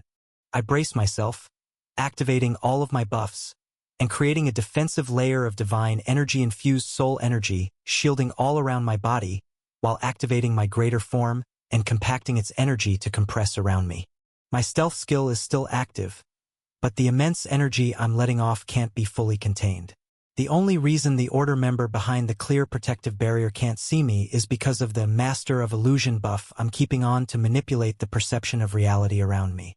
I jump upward headfirst into the fire while it completely floods the dome. My connection with the king and queen's corpses is severed, and their bodies are burned to ash and dust in milliseconds. The teleportation platform in the ground shatters from the thrust of my jump, yet the white divine energy-imbued floor below it is untouched. Simultaneously, I feel a hot pressure envelop my entire body. Less than a second passes before I feel the true intensity of the flames begin to tear through my defenses with ease.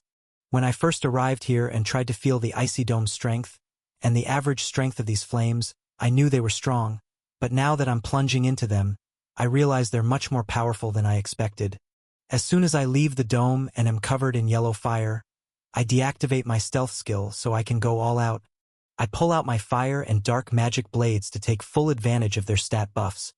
But as another half a second passes, and my defense aura grows even stronger, I feel the walls of flames pressing in on me even further.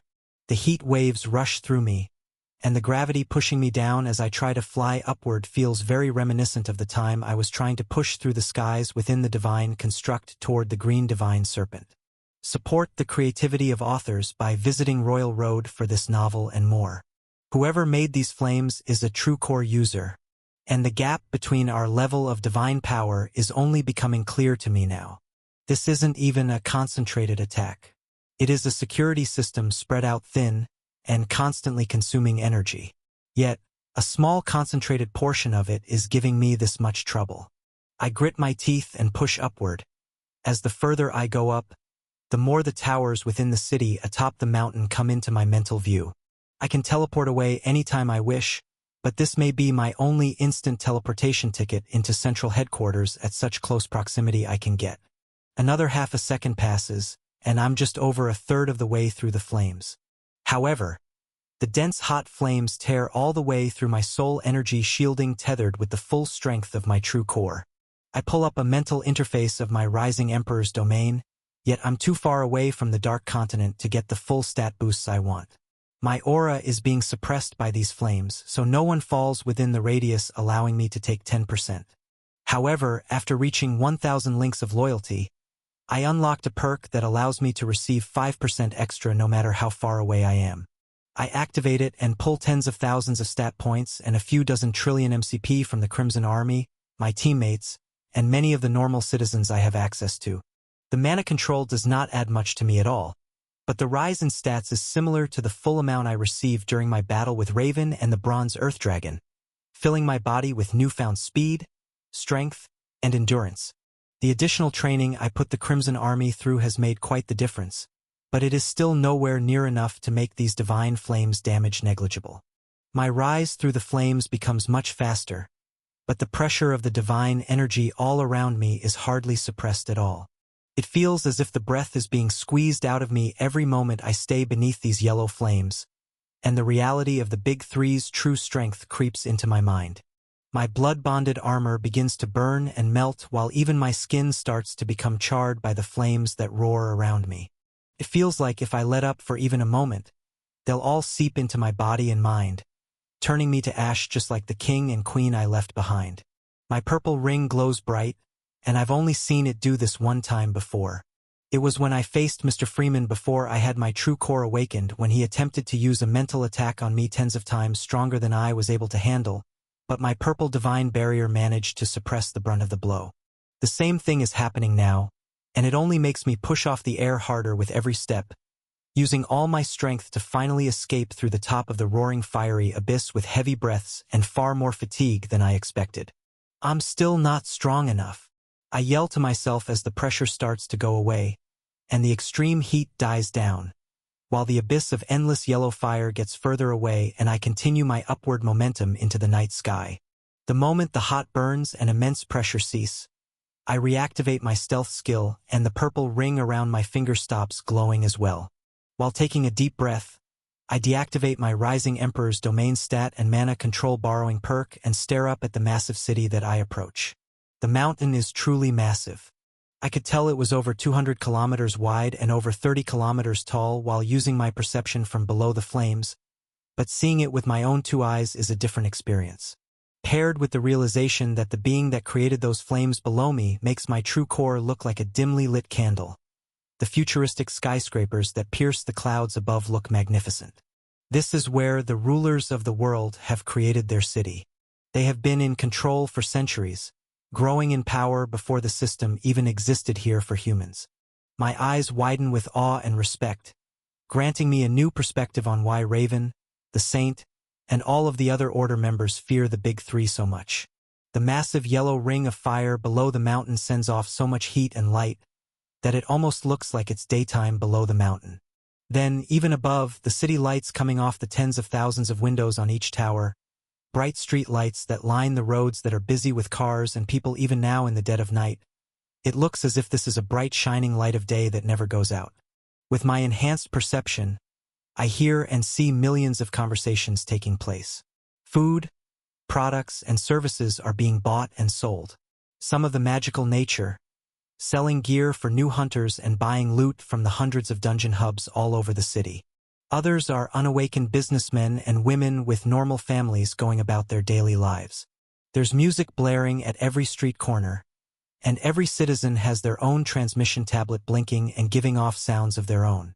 There are massive parks full of wildlife that are as large as entire cities back in the 8 great regions, and dungeon hubs full of E, D, C, and B-class portals that make the Canyon of Dungeons back in the Crimson City look very average. Huge warehouses, factories, and office buildings are scattered throughout the massive civilization, sustaining many pockets of culture that stretch hundreds of kilometers. It's like a world of its own.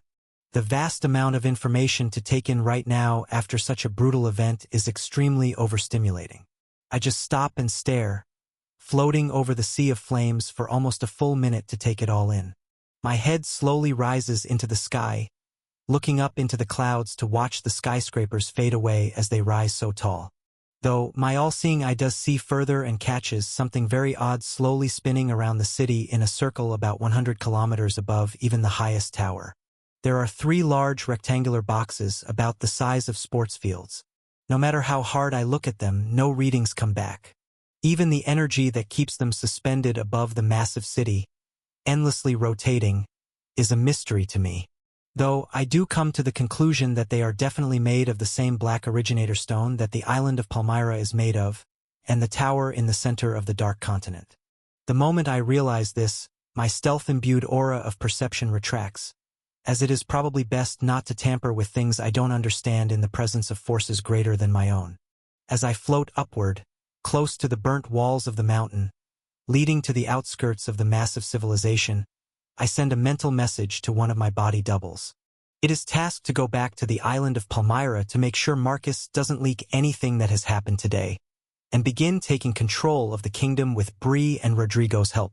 In the meantime, I use self-regeneration tethered with divine energy to slowly heal my burns and the damaged armor while changing my mana control output and physical appearance to look like an unsuspecting citizen of this massive city. I need to learn more about my enemies. Although I haven't even met them, I'm now certain the Big Three are more powerful than I ever imagined. Chapter 649. A planet tens of times larger than the human world rotates around a massive red star. It is the only planet with life within the solar system. However, it houses enough life to count for hundreds of planets. Endless varying landscapes rise and fall from natural disasters. Civilizations are born, and cultures thrive to grow and go to war on every corner of this world. Some regions are devoid of life for tens of thousands of kilometers, while others are full of monsters wielding dark black and purple energy. Some form intelligent societies that grow and prosper, taking advantage of the rifts that appear leading to mana-dense worlds, while others endlessly roam to kill each other and eat their next meal, relying solely on animalistic instincts. The soil and plants of this world are tinted black and red from the energy given off by the wildlife and stars in the system. There aren't many creatures that ever travel far enough around this globe to meet other civilizations. Even the most powerful beings on this world can travel for a lifetime and not make it back to where they've started. This is why it is known not as a world, but for its inhabitants that are intelligent enough to speak a language. It is known as the demonic realm. In one of the northernmost regions of this realm, 5 enormous black towers stand looking down at the most powerful known demon society. The demons are the superior race on this massive planet and have been for hundreds of thousands of years. Far below these towers, which are known to be owned by the 5 great families, the massive black castles and training facilities for the families' armies look down at the city below as well. They are all made of the same dark black material that the towers are made of, making it impossible for even the strongest archdemons who have returned from mana-rich worlds to see inside. The only way they will even get a shot at glory is to make an offering during one of the ceremonies when a great family decides to have recruitment rituals.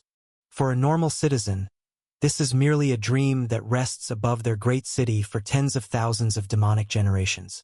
Surrounding the 5 pillars that watch over the realm, millions of fledgling and greater demons are being brought up from their youths.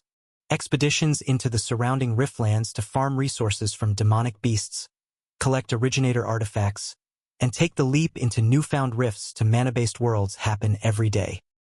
However, a very unique event is happening at the base of one of the towers owned by the Vermilion family. Within a large black hall, completely isolated from the rest of the realm, a single ascended archdemon with a true core burning bright yellow-white in its chest approaches the base of the tower slowly with its hand outreached.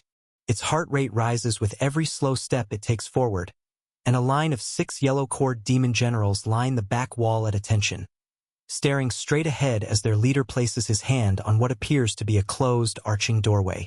The room is silent for a few moments, but the true core's energy from the demon that touches the tower is being siphoned out at an alarming rate.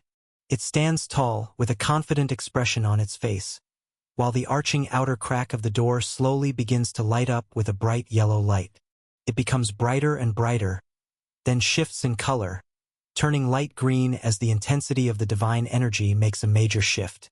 The true core releases his hand from the door and takes a step back, grinning ear to ear while the green light glows brighter within him, without having to sacrifice any more of his own power. A pulse of green energy comes out from the cracks of the door, and the gravity in the room increases tenfold, forcing all of the yellow generals to fall to one knee in an instant.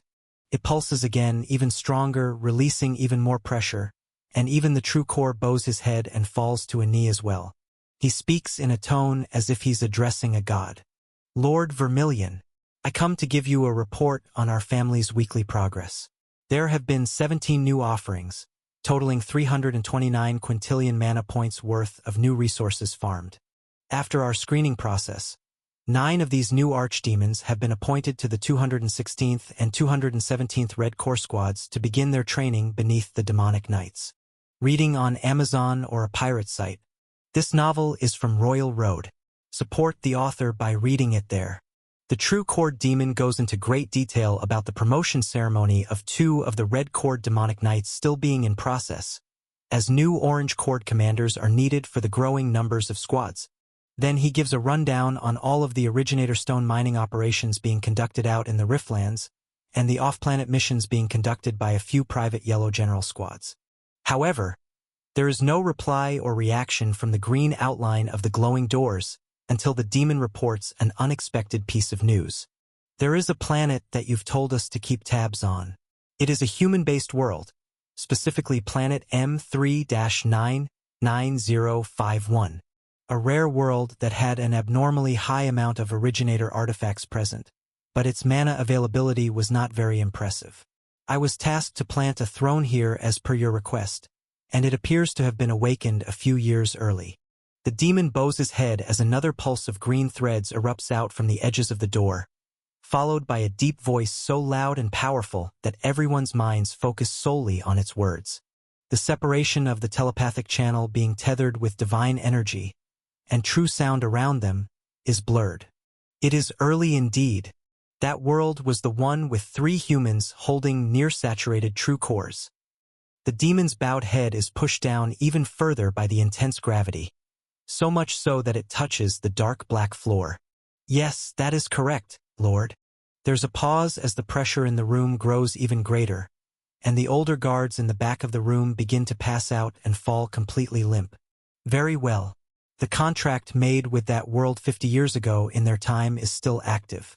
They shall yield 100% of their originator artifacts, 95% of their mana resources, and over 75% of their population to the demon that claims the throne. In return, they won't attempt to fatally injure you in the final battle. Though I have found humans not to be very long-term focused creatures. They will most likely breach the pact, and I advise you to not hold back and exterminate anyone you must to claim this world. The demon's eyes widen as he realizes what the demon lord's words mean. Ascended Draco Vermilion, true core royal descendant of the Vermilion family. You now have the right to claim this throne in our family name, to add to the collection growing our empire. Take the necessary resources required to build a thriving civilization on this world. Your 337 years of service have been appreciated greatly. You may now become a demon lord. The moment the words finish, the intensity in the room vanishes, and the green light around the arching doorway ceases.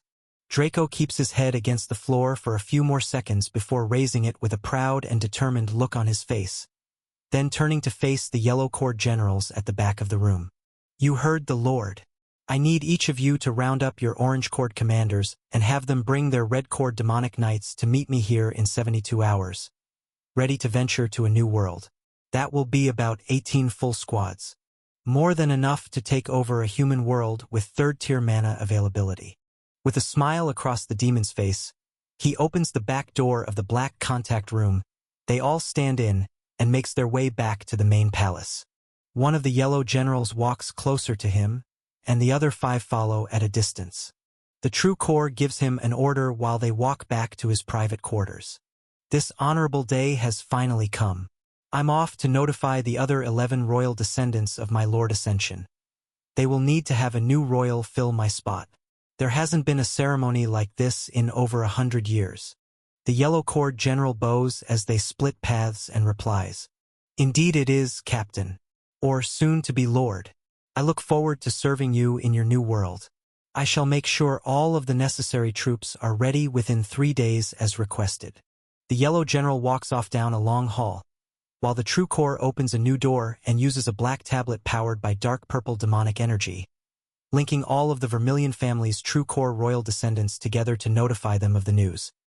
Meanwhile, back on the human world, within 3 floating originator artifacts high above a mountain that holds almost 25% of the world's population, 3 true cores speak to each other with mixed emotions. Redgrave laughs loudly to himself as he hears the news of 2 more Order members lashing out at Angelica in a trade deal gone wrong, bragging to the other 2 members through their closed circuit. "Looks like my flames still work. I set them up over 2 decades ago, and they're still burning with enough heat to fry that sorry excuse for a king and queen to a crisp before they could even react." He laughs loudly and energetically throws more yellow flames around the room as he dances to pass the time. Alara replies, "Hey, I set up those domes years before your flames were even there. This only means your flames are weaker than my ice if there haven't been any complaints about them breaking since the start." Redgrave knows Alara is just poking him to fight back, but he's itching for some fun considering the throne awakening is so close. "Ah, I could go down there right now and relight them. I've grown almost twice as strong since I lit those flames. I bet I could melt your domes in a minute if I—" Beckman cuts off their antics. "Enough, you two." Over the last few minutes, he has been studying the instant deaths of the king and queen, making calculations in his system interface while listening to the recording of the call from Angelica on repeat. Something is not right. There is a few-minute lag between their death and this call. And quite frankly, Redgrave, I believe your flames should have killed them much faster than the time it took for them to die. It took approximately 0.21 seconds too long. More taps and clicks come from Beckman's tablet, and Alara and Redgrave seem interested for a moment, but go back to mindlessly bickering to pass the time while Beckman continues to tap away and look for more inconsistencies. While all of this occurs, I float all the way up the scorched mountain cliffs of central headquarters and finally glide down into the bustling streets. I feel a heavy mana-based surveillance system activate in the city, similar to that of Valor City's tech, but I hop into a dark alley and reverse my stealth skill to now reveal my identical appearance to any other average citizen roaming the streets in the dead of night. I'll most likely leave before anyone double-checks the footage and sees a random middle-aged drunken man walk out from a dark alley where no other people were previously. For now, I walk into a local bar district filled with people, flashing lights, dancing, and loud blaring music to see if I can eavesdrop and talk to some people, getting a feel for how this city operates from the locals. Chapter 650. The streets are lit with neon lights, and different songs are playing on every corner. Bars, restaurants, and late-night entertainment of anything one desires line the streets, with towering skyscrapers high above stacking hundreds of floors into the air. I follow the flow of people to fit in, making my way into one of the largest nightclubs in this small portion of the city. Rhythmic beats compete with the loud noises of laughter, cheers, clapping, and dancing, while I'm hit with a heavy air pressure shift of pure mana as I walk through the doors. It's easily 5 times as dense with mana in here, making for an exhilarating rush for the average citizen once they're inside. Tables filled with bright-colored drinks, bottles on fire, and private dancers fill my vision as I walk through the crowds of people, using my inspect skill to follow the trail of money and power as best I can. Most of the people in this club are over level 100, meaning they most likely earn far more than the average citizen dungeon diving.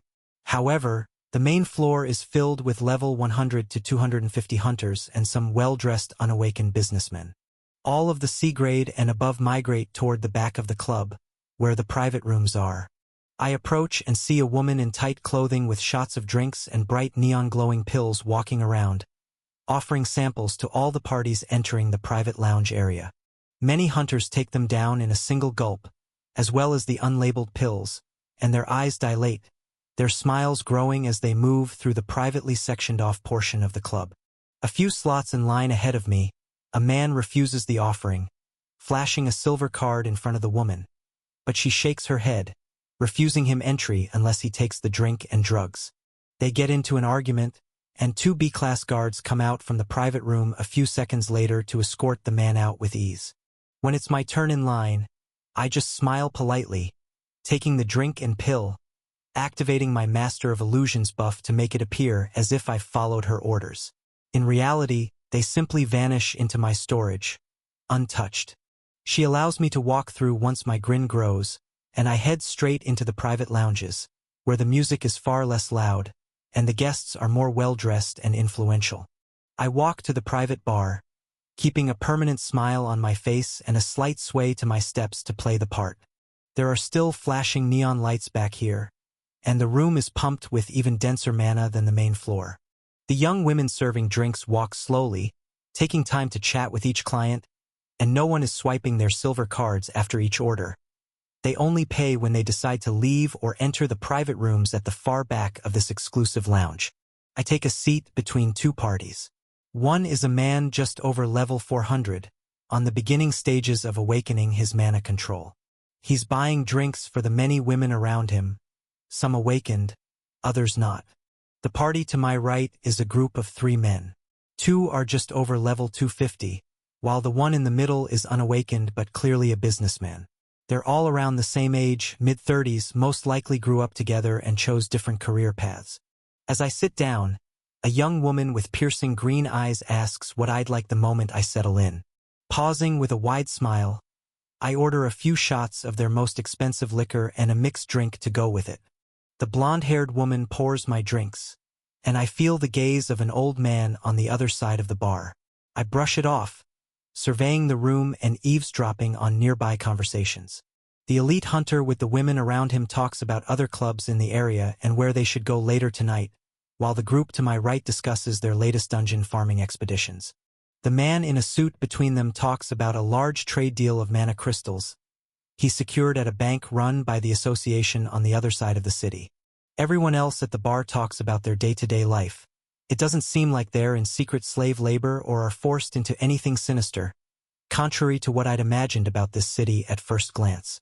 Some people swipe their silver cards as they leave, and I notice there's a 19% central city tax. But for luxury living like this, Such a steep tax on goods and services isn't too surprising. This book is hosted on another platform. Read the official version and support the author's work. I expand my area of perception further, listening to everyone in the more packed areas of the club. Oddly, they all seem to be here to have a good time. It's surprisingly normal. My next thoughts are to check out the dungeon hubs or risk looking into those 3 black boxes in the sky again. The woman finishes pouring my drinks, and I happily accept them, pulling the same trick with my Master of Illusion buff, pretending to down the shots and slowly sip the mixed drink. I reach into an item box at my waist, pulling out a gold coin. That will be all for me tonight. I might as well close my tab. As I place the coin on the counter, I feel the gaze of the old man across the bar on me once more. He's sitting alone, not speaking to anyone, but as his eyes meet the gold coin, they widen, and he briskly gets up, heading over to me. I think nothing of it, addressing the woman with a polite tone. I don't have my card on me today. This should more than cover my drinks. The young woman picks up the gold coin with a puzzled look, examining it closely before smiling and setting it back in front of me. It's an interesting artifact, sir, but you and I both know central credits are the only accepted payment here. I open my mouth to object, but the old man steps in, flashing his silver card, speaking in a tense, worried voice. My grandson sure is a jokester, isn't he? Here, drinks on me tonight. I think it's time we head home, don't you? His gaze is locked on the gold coin, and he whispers in my ear. You're a real outsider, aren't you? I didn't know it was possible to leave or enter this city anymore. Come with me if you want to live. I pull the coin from the counter, accepting that my gut instincts were right. This place is too good to be true. The woman laughs, playing along with the old man's excuse, and scans his card. We leave the lounge in a hurry, with him leading the way. As we make our way through the loud noise and dancing of the main clubroom, he yells in my ear through the blaring music. There's a manual surveillance check done every hour on the hour. Either you know exactly what you're getting yourself into, or this is the first place you've come, and you have no idea how much danger you're in. We step out onto the street, and he takes a sharp left turn away from the crowded main road. Reflexively, I put up a hush barrier around us, strong enough to keep out the ears of even the strongest A-class hunters with awakened divine cores. Its aura is masked by my stealth skill. The world around us fades into muffled sounds, and the old man realizes what I've done as I reply. I am a foreigner, yes, but what's the issue with that? Outsiders can't pay with gold. His eyes widen further, and he takes a few more steps down a quieter street lined with shops that only operate in the daytime before he answers. How did you survive, and what's it like out there? Is it true? Did the world really burn when the demons took over after the war? My mouth opens, but I'm at a loss, attempting to process his questions. He doesn't wait for me to answer, continuing down the street. No one leaves Central because, well, there's no other place in the world to go. He glances at my item box, where I pulled my coin from earlier. I haven't seen a currency like that since the Great War, and it's been, well, I don't even know how long. But please, tell me, how did you survive in a world plagued with eternal flames? I stop, widening my aura of perception. I listen to the surface-level conversations of everyone nearby, even in neighboring districts and distant cities. At first glance, he seems crazy, but as I sift through millions of conversations, not one mentions traveling outside Central City. To everyone here, this is the entire world. It's cut off from any other civilization. Now, as I gaze at the flaming moat surrounding the elevated mountain in my mind's eye, it does seem as if the world beyond has been scorched, and this is the last remaining sanctuary. Mass manipulation, endless propaganda, strict regulation, and growth of a society built entirely for the association's control. The possibilities here for those in power seem almost limitless when every citizen believes they are the chosen survivors of a world-ending disaster. I slowly respond, do you really want to know? The truth may be worse than you think. The old man stops, a wide smile on his face. I sense only anticipation and the long-held curiosity of someone who has waited decades for answers. Yes, I must know the truth. I lived a life before the war and another after. I have no family or friends left, and not many years remain. Whatever reality lies outside of Central, knowing it would finally bring me peace. His eyes sparkle as I reply. Well then, of course there's a vast world beyond the flames. We continue down the street as I describe the world I've explored. He listens intently, growing more nostalgic with every detail. Whether it's the drinks and drugs he consumed earlier, his steps grow slower, and his mental state weakens the further we move from the bar. It's as if he's longed for this moment his entire life, savoring a sense of bliss. But our conversation is abruptly interrupted by a flashing light on his wristwatch, soon mirrored by blinking signals on every street corner. I sense a ripple through the Mana surveillance network, and the old man stops, turning to bow before me. Well, this is the end for me, I fear. Please don't feel guilty. I have finally found peace thanks to you. The world I once knew really does live on. I'm puzzled, but his words begin to make sense as he raises his head. The man's eyes, nose, and mouth are bleeding, but he keeps a wide smile and gives out the emotions of nothing but happiness. Simultaneously, out of nowhere, intense gravity wells manifest throughout the city.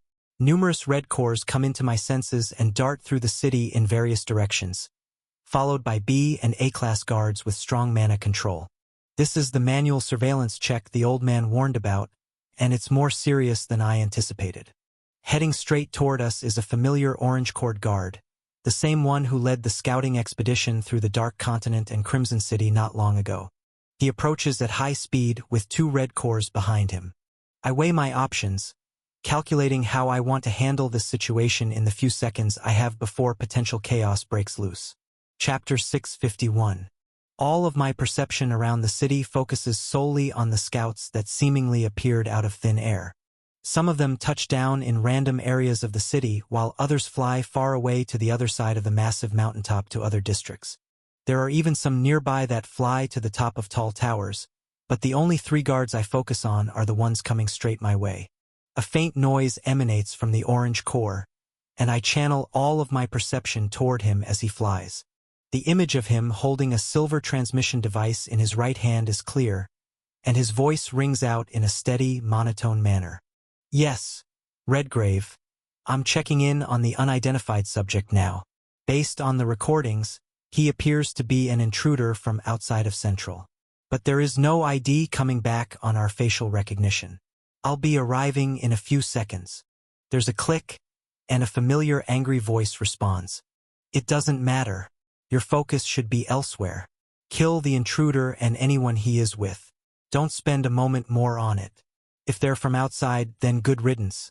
If they're a rogue that got rid of their tracker to make a statement, then kill him and make an example of it. Destroy the bodies and leave no witnesses. No loose ends. There's another click, and the orange core puts the tablet away. He's getting extremely close now, and a plan begins to form while I watch the old man who pulled me out from the bar fall to his knees. His heartbeat slows to a stop by the time his forehead hits the pavement. I don't know exactly how he was killed, but from the name I heard on that transmission tablet moments ago, I know a convincing display will be necessary to satisfy their wishes. Instead of using stealth and slipping away from the orange core sight, I do the opposite and raise my mana control to that of a low B-grade hunter. Once they're within range, a few blocks away, I turn in their direction and activate my Master of Illusion buff, mixed with my Echo skill. As I step to the side of the empty street and activate stealth with my main body, a perfect lifelike afterimage of myself is left behind. The 3 divine core holders don't slow down at all. The orange core activates wind magic tethered with divine threads, and less than a second later, releases an attack as they dip down into the street even closer. The slash slices through my mirage, and the 2 red cores following close behind drop divine energy-imbued balls of fire to incinerate the corpse of the old man and the illusion. The 3 of them hover mid-air after gliding upward for a few seconds, overlooking the city, and the orange core pulls out his transmission tablet again with a straight, unbothered face. The job is done. I will continue preparing for the reassessment of the Dark Continent in less than 2 days. We will not return without data on that corrupted information of the yellow core beneath the Crimson City this time. If you need anything else before your arrival in just over 4 days, please do relay the message. There's a pause and no response for a moment, but finally the same man responds. Thank you. There actually is one more thing I'd like to ask of you. Report back to the supply base. I need you and a team to help Angelica investigate a trade deal gone wrong down in Ashmore. There was quite the incident that took place less than an hour ago, and Beckman wants a second opinion from an outside source. Certainly, I'm on my way. The orange core replies and begins to fly away back in the direction he came from, with the 2 red cores following. I lean up against the side wall of a building for a few seconds, staring at the black ash left behind, with a small amount of red and orange divine threads disintegrating into the atmosphere as they leave. All of the red and orange cores throughout the city and neighboring central regions finish up their missions around the same time, and simultaneously, I feel all of the wells of gravity throughout the city migrate back to the center of the mountain, in the densest part of the central headquarters, about 40 kilometers north of where I am. Dozens of citizens disappear just as the old man did, being deleted from this world above the flames for various infractions without any warning or chance to refute them. Ensure your favorite authors get the support they deserve. Read this novel on the original website. Moments later, they all fade away from my senses, disappearing into various black buildings with shielding made from the same material as the floating rectangles above the city. My mind wanders as I walk the streets alone, with my stealth skill completely activated this time, watching the flashing lights and people all around me go by. Many streets pass as I recount the words spoken over the transmission tablet and compare them to what I know of the Big Three, and the new information graciously given by the old man that was killed and burned to ash before my eyes. The reality of the true strength of the leaders of this city finally dawns on me, or, to put it more honestly, the leaders of this entire world. The power they possess is far beyond my wildest expectations. The fact that the flames below the city have been burning for decades, long enough for the old man and most of the population to believe the world outside was no longer livable, means the man who put them there has far more power than merely this small fiery barrier. That being said, there are 2 others, Alara and Beckman. I can imagine what the fire user is like from his tone of voice and get a vague understanding of the massive scale of Redgrave's power, but the other 2 are supposedly just as strong, and their abilities are even more mysterious. As I walk many blocks through the city, passing tens of thousands of people, and looking up at the hundreds of skyscrapers with endless floors, it makes the Big Three seem like gods. It's like Raven said. They've been in power for centuries, yellow cores even before the system existed on this world. They have truly thought of every possibility and have even scoped out the entire 8 great regions and the Dark Continent, and believe we are no threat at all. Based on my findings here, it's true. In most circumstances in the past, I have my power hidden, or at least the gap is not so massive. So, the confidence of my enemies to not take me out early is usually working against them. However, seeing the result of their power and influence for myself, they may be right not to bother crushing the ants when they're not even strong enough to bite back. The society they created atop this mountain decades ago has been a long-lasting metaphor for the end of the world they seek to create. The Orange Core said he'd be back to survey the Crimson City in under 2 days, and that the Big Three were coming to challenge the throne in for. I have just enough vision to watch the entire world burn, yet nowhere near enough power to stop it from happening. As I let out a long sigh and look up into the starry night sky, more of Raven's words come to mind. It was what she said about the fact that when I battled her, I didn't hold back at all. I had no fear of losing despite being at a disadvantage the entire time. All I wanted to do was continue the fight and find an edge for the fun of it. The thrill of the fight itself, and the prize of getting stronger at the end of it, was all that mattered. Like following the thread of my swordsmanship skill, without knowing where it's leading, but understanding and knowing that it will lead to a fatal blow. Now, I am at a critical point. The very world as I know it is at stake. My new regions, freedom to grow and live as I please, and to put it bluntly, my control over my own life is on the line. Though it isn't just my life on the line. To get what I want, I'll be aiming to save the entire human race from living in a society entrapped by the fear of the world around them burning. It is a nearly impossible feat with the resources available to me now, but this just means I have to look deeper, think more tactically, and train harder than ever before. I just have to find the hint of a thread to victory and follow it. There are two immediate ways I can think of to become stronger. The first is to absorb more yellow divine threads.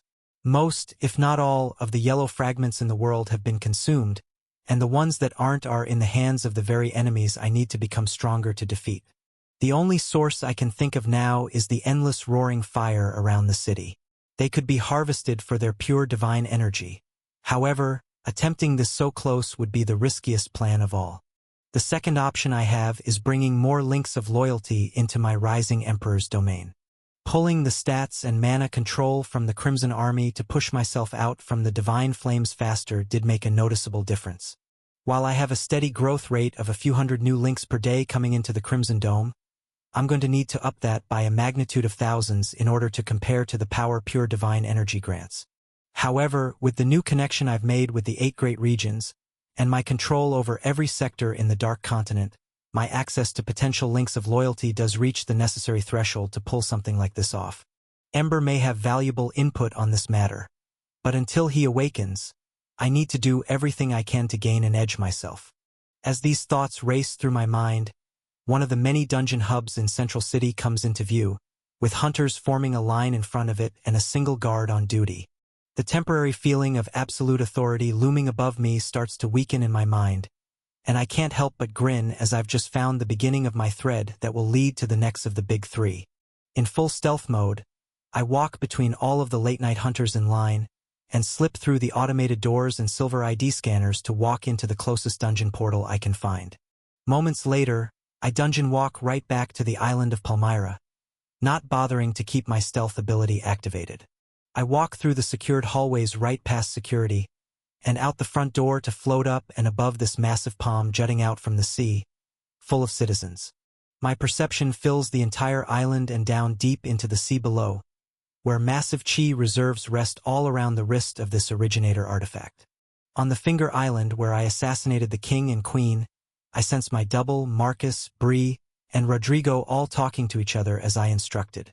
However, as I look down at this island, I decide this will be a great start for my expansion. I open a link between the 4 of them and myself. I have new urgent information. There's been a change of plans. Chapter 652. I airstep over to the meeting taking place in the mansion that still bears the rubble and blood of the king and queen on the main hall's floor. My double has already received a detailed update from Bree and Rodrigo about the progress in the 8 great regions and their restructuring of the contracts and trade routes. However, as I arrive, I have fresh news to share. We're going to be creating many more Crimson Domes. This is how we're going to do it, and this is what I need from you. Marcus, the Red Core A-Class Hunter, trembles in silence throughout my entire explanation to Bree and Rodrigo. As they nod and take out teleport crystals, I speak one last time to the overseers of the 8 great regions. Very good. The plan here on Palmyra stays exactly the same. I'll have it ready for you with tens of thousands of loyal citizens once you return. There are roughly 70,000 on this island. My guess is more than half will submit. The ones that don't will be free to go wherever they wish once this is all over. But for now they're staying here. I know this is a lot all at once, but we have 4 days left to prepare for what could potentially be the Second Great War. They disappear in a flash of white light, back to the Apex region, to prepare the citizens in each major city to hear the Flame Emperor speak on a nationwide tour as the trade routes are established. It wasn't my initial plan to personally show up to each site, but this will be the most organic and efficient way to group many citizens together and give an opportunity to form links of loyalty with me in exchange for varying trade benefits. Meanwhile, I turn to the Red Core and pull out the drinks I bought at the bar, levitating them over to his trembling hands. I know I could have done things more subtly, but this is just the way things are now. Take a drink, calm down, and decide if you want to follow me or not. It would be helpful to have an inside man here on the island. He stands in silence, still wide-eyed and confused about what exactly is going on. But he takes a deep breath and downs the 3 shots I levitate in front of him. I speak up again as he looks me in the eyes. So now for you to follow through on your part. I need everyone on this island to meet outside in the streets, looking up at the sky, in approximately 1 hour. I'll be notifying them that their contracts are all voided. The entire island of Palmyra will be free, and I have a new employment opportunity for them. The Red Corps' rapid heartbeat slows back to normal, and his hand stops shaking as I begin to explain what I'm about to do. He nods and replies in a relaxed manner, while I feel a link of loyalty form between us. I'll do it. I'll help you free this island. I'd rather serve you, even if the odds are stacked against us. I grin while sharing self-regeneration with him to rid the alcohol from his system as it's already done its job. Then reply through our newly formed telepathy link. Good. Have transmissions sent out to each of the dungeon hubs and hunters' housing, and have them ready to meet their new leader. Notify me through this link when it's done. He replies with a gaze full of commitment, awe, and newfound confidence, as even his fatigue is healed by the new skill's passive perks. Yes, sir. I'm on it. After this, I leave the mansion and float down toward the sea. As the Red Corps sends pings to all the contracted hunters that he usually controls and sends orders to for the king and queen, I plunge into the depths of the sea. A dense barrier of mana shields my body, keeping the salt water from touching my skin.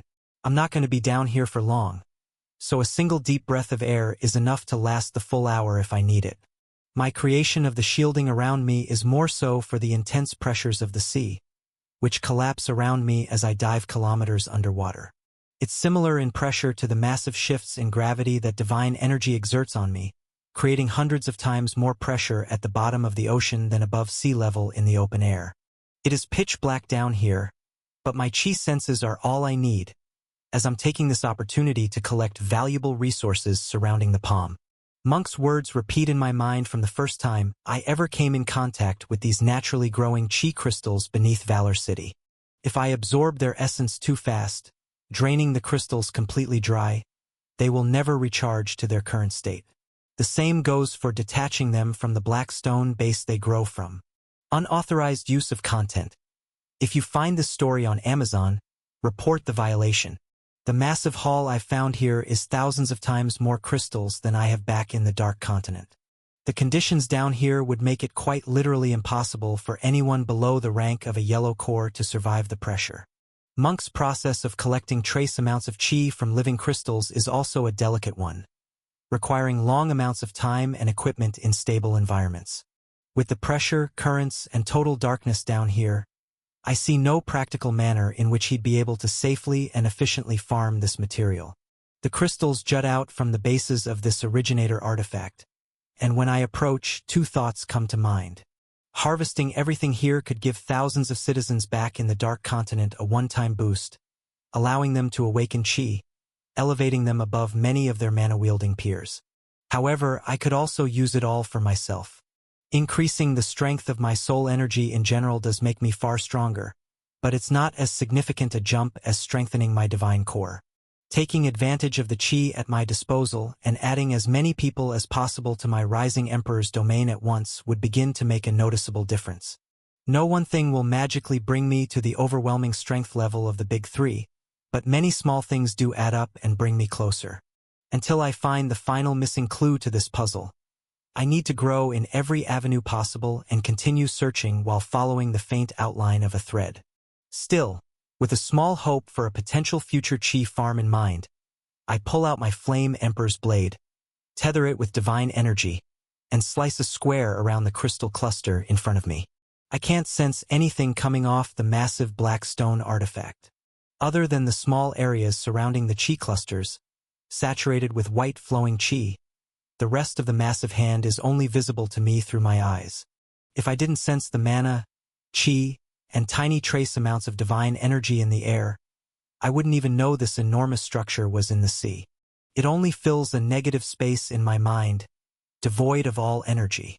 So, as the energy from my blade slices through the stone to carve out a chunk, hoping to preserve the natural regeneration process of the chi crystals, I feel another phenomenon take place. Trace amounts of divine energy that make contact with my sword are sucked into the massive artifact, disappearing from my senses moments later. It feels just like the growing seeds I picked up from the divine construct. While this massive palm reaching into the sky is not as violent or hungry as the greedy black seeds, I definitely felt it tug at my true core, taking a few small threads from the remnants of my attack. The cluster of chi falls to the ocean floor beside the wall and pulses, while the seemingly fluid-like aura of chi within the attached section of the artifact contracts back into the bright white gem. Without any external pressure or movement from me, once the chi floods back into the crystal cluster and becomes fully saturated, it simply falls off the black fragment of the artifact, showing that it will no longer grow. Well, there's no way to save them. It looks like I have no choice. I think to myself while letting the white crystal cluster of chi fall into my item storage, keeping one small gem behind to fall into my open palm. I allow the pure, dense chi to flood into my body, restoring and even oversaturating my soul energy core. Yet the crystal isn't even halfway drained. The process I used to create the Crimson Dome, draining all my soul energy into it and using a limited amount of chi pills to restore it over weeks, comes to mind. It not only strengthened the defenses of the Crimson City but also increased my chi control significantly each time. I could fully drain my soul energy and restore it multiple times with a single crystal. This appears to be the equivalent of hundreds of chi pills, and as I let my perception do a count, I note over 1,000 clusters around the palm, each holding dozens of gems. Once my attention comes back to the next cluster, I witness the small portion of originator stone I've carved out begin to heal before my eyes. The dim light of my aura is all that illuminates the phenomena of the black stone regenerating very quickly, without any energy output or readings coming off of it. In less than a minute, the surface of the artifact looks untouched, as if I never sliced through it, and as if there was never chi attached to it at all. The portion of stone that was carved away loses its dark black coloring, turning gray, then white, then dissolving away into the sea. It reminds me of the time the green divine serpent crashed into the forest of black trees, and they too dissolved away, only leaving behind their cores. I'm curious, but there is nothing more for me to process, as no energy readings were present during this odd event. So, I move on to the next cluster and repeat the process. Over the next hour, I swim from cluster to cluster, slowly carving out dense pockets of crystals, and watching the black rock regenerate as if it's living. While above me there is a lot of movement on the island of Palmyra. Tens of thousands of workers are being called in early from their shifts in the dungeons, and those sleeping are being woken up and told their quotas for the new day are not yet processed and that there's an announcement they all must hear. Every slash through the water adds dozens of white crystals to my storage, but simultaneously drains tiny trace amounts of divine energy from my core. By the time I'm halfway around the base of the wrist, I've lost about 1 yellow fragment's worth of divine threads. It isn't much in the grand scheme of things, as from this island alone I've netted thousands of fragments to my core, but it is odd. I begin trying to observe the flow of divine energy closer and closer with every slash, trying to figure out how it's healing, or get some hint of where the lost energy is going. It's not until I hear a telepathic voice in my head from the red core kilometers above me that I finally discover something. Sir, Flame Emperor, the kingdom of Palmyra is almost ready for your speech. It should not take more than 10 minutes to retrieve the final stragglers that are finishing up their boss room battles in the dungeon farms. While Marcus speaks in my inner ear, I slice through another portion of the massive black artifact to separate an abnormally large cluster of chi, and in return, a massive shift in water pressure changes all around me. My eyes widen, despite being in pitch-black darkness kilometers under the sea, as my senses finally pick up on something while massive amounts of seawater start flooding into the hole I've opened up. The sensation of a very strange divine energy source becomes visible in my mind's eye, and the threads that escape my blade from this last strike flow toward it, following the inside wall of this massive structure, deep underground, many kilometers below the ocean floor. The inside of this massive stone sculpture is hollow, and I've just created a temporary entrance. Chapter 653. I don't even take the time to watch the portion of the artifact I sliced off dissolve. I just let the cluster of crystals fall into my item storage and swim forward with the extremely fast-flowing water under enormous pressure. The jet of water floods inside the artifact, dispersing down into the hollow shell of the statue, plunging into total darkness below the ocean floor. It is hot and humid, but I airstep away from the water stream and hover in midair, deciding to take a breath while sending out a pulse of perception to get a reading on my surroundings. The inside of the structure is filled with stale air. I send a message through my telepathy link to Marcus through the small hole in the side of the artifact's wrist just as it completely heals itself. Understood. I've run into a small detour. This may take a moment. The hole letting in massive amounts of ocean water seals itself, and the raining salt water all falls into the darkness below. I can't see anything at all, but instead of sensing nothing as I did from the outside, now I can sense the energy particles in the air trapped within this massive structure and feel its exact shape. I'm floating within the wrist, which leads upward to create the enormous hand that stretches up and out of the ocean, with the infrastructure of an enormous city built atop it. However, down below, the rest of the arm is here.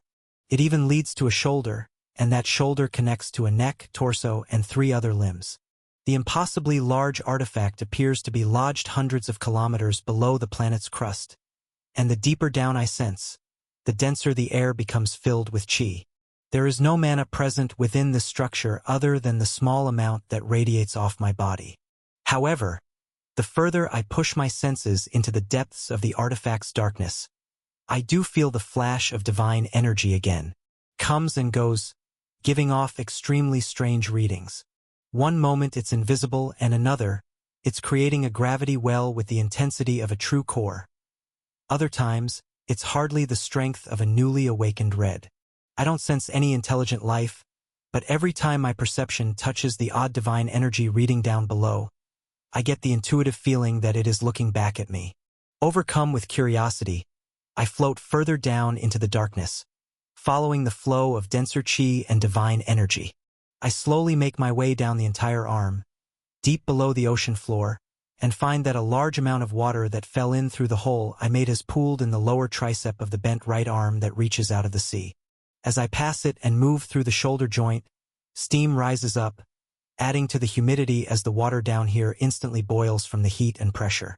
I'm flying many kilometers in a matter of a few minutes, but in this state of total darkness, it almost feels like I'm not moving at all, just pushing myself through endless hot air while following a mental map. Despite this, I eventually end up right below the head, staring down at the void that leads to the statue's midsection and legs below. This is where the heat, pressure, and chi density are the strongest. However, my attention now shifts upward because beneath the statue's head, where its neck would be, there is a narrow hole roughly 100 meters wide at its entrance, but as it goes further up to meet the head of the structure, it gets far more narrow. This is where the strange, inaccurate divine energy readings come from. I airstep upward into the narrowing passageway. Chi is abundant, but strange divine artifacts are much harder to come by.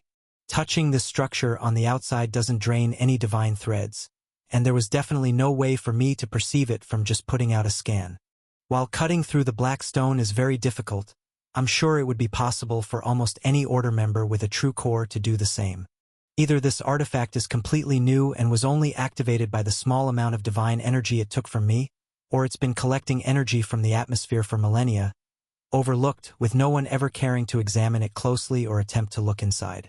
As I float upward and the narrow passage through the neck becomes smaller, I hope for the latter, and I believe it may be true.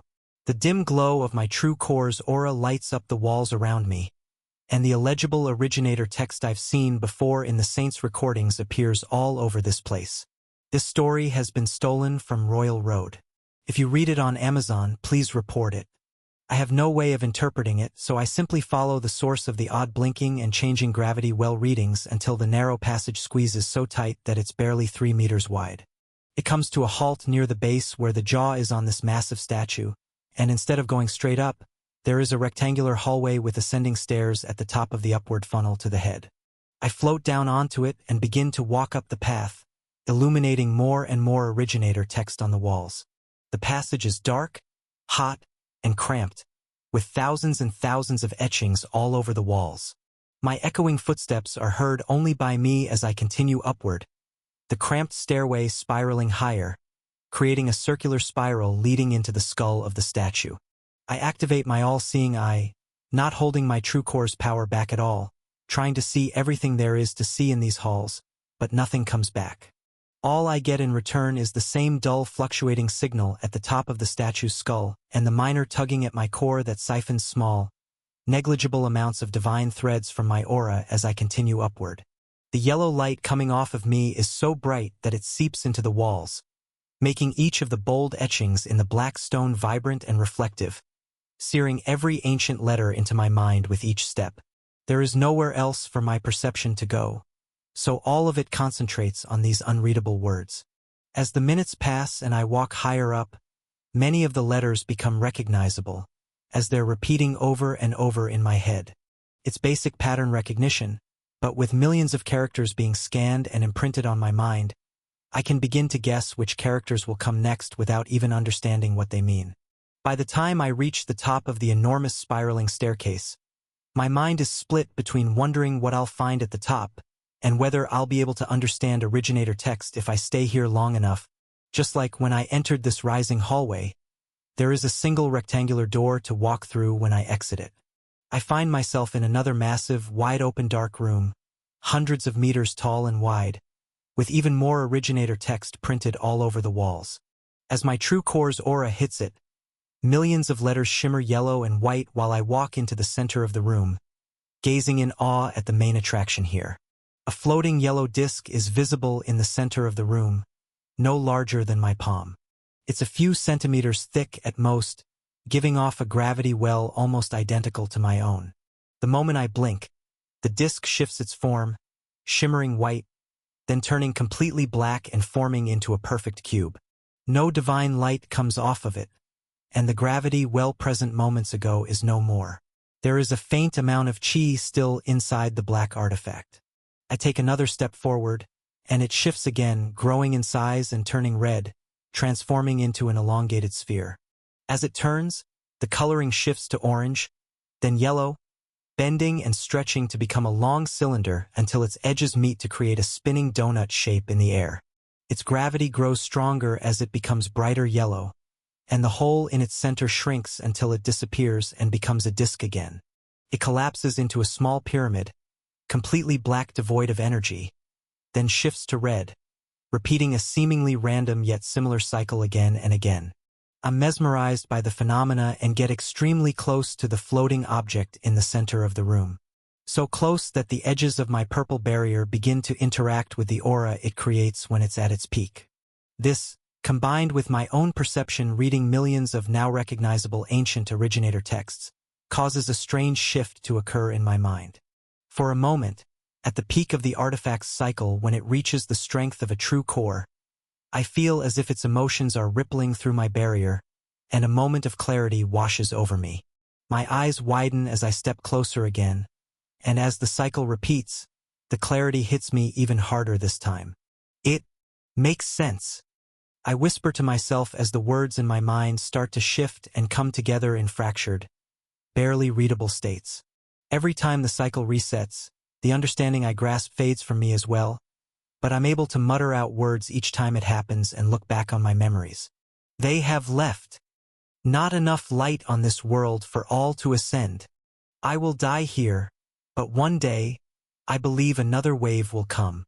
I take steps closer to the oscillating artifact, and each time, I feel the tug on my core grow stronger. Left behind treasures for future generations. The race will begin again, whether it is for light or for ruling of the physical world. If you have found my tomb, please hear my words. I wish to follow you through the doors. At these last words, I can't tell if I'm reading them off the walls anymore or hearing the words of the artifact itself. I'm so close to it now that if I were to put out a hand, I could touch it. It doesn't feel alive at all, but the afterimage, like an echo of desire, still emanates from it. The moment I stop repeating its words and allow my aura to retract to ponder them more carefully, the artifact changes its movement patterns again. Almost as if it is tired or scared I'll leave, the object stops mid-cycle while its bright orange shifts back into a black cube, but continues to slowly rotate a few meters off the floor. No more divine energy radiates through the room, and it becomes eerily silent. I stare at the palm-sized black cube. Curiosity is flowing through every cell of my body and becoming stronger with every rotation. Almost a full minute passes, and nothing changes. No more divine light permeates from the artifact, and my knowledge of the runes and text all around me is cut off. However, the artifact's message is clear, and I know what I have to do if I want to learn more. I take a deep breath and slowly reach out my right hand until my index finger makes contact with the cube. It stops rotating, and again, a gentle soft pull on my core activates, and small amounts of divine threads are siphoned out. A ripple of yellow light becomes visible over the cube, and it disperses all over the room, lighting up all of the text with a bright divine glow. Simultaneously, a voice echoes in my head.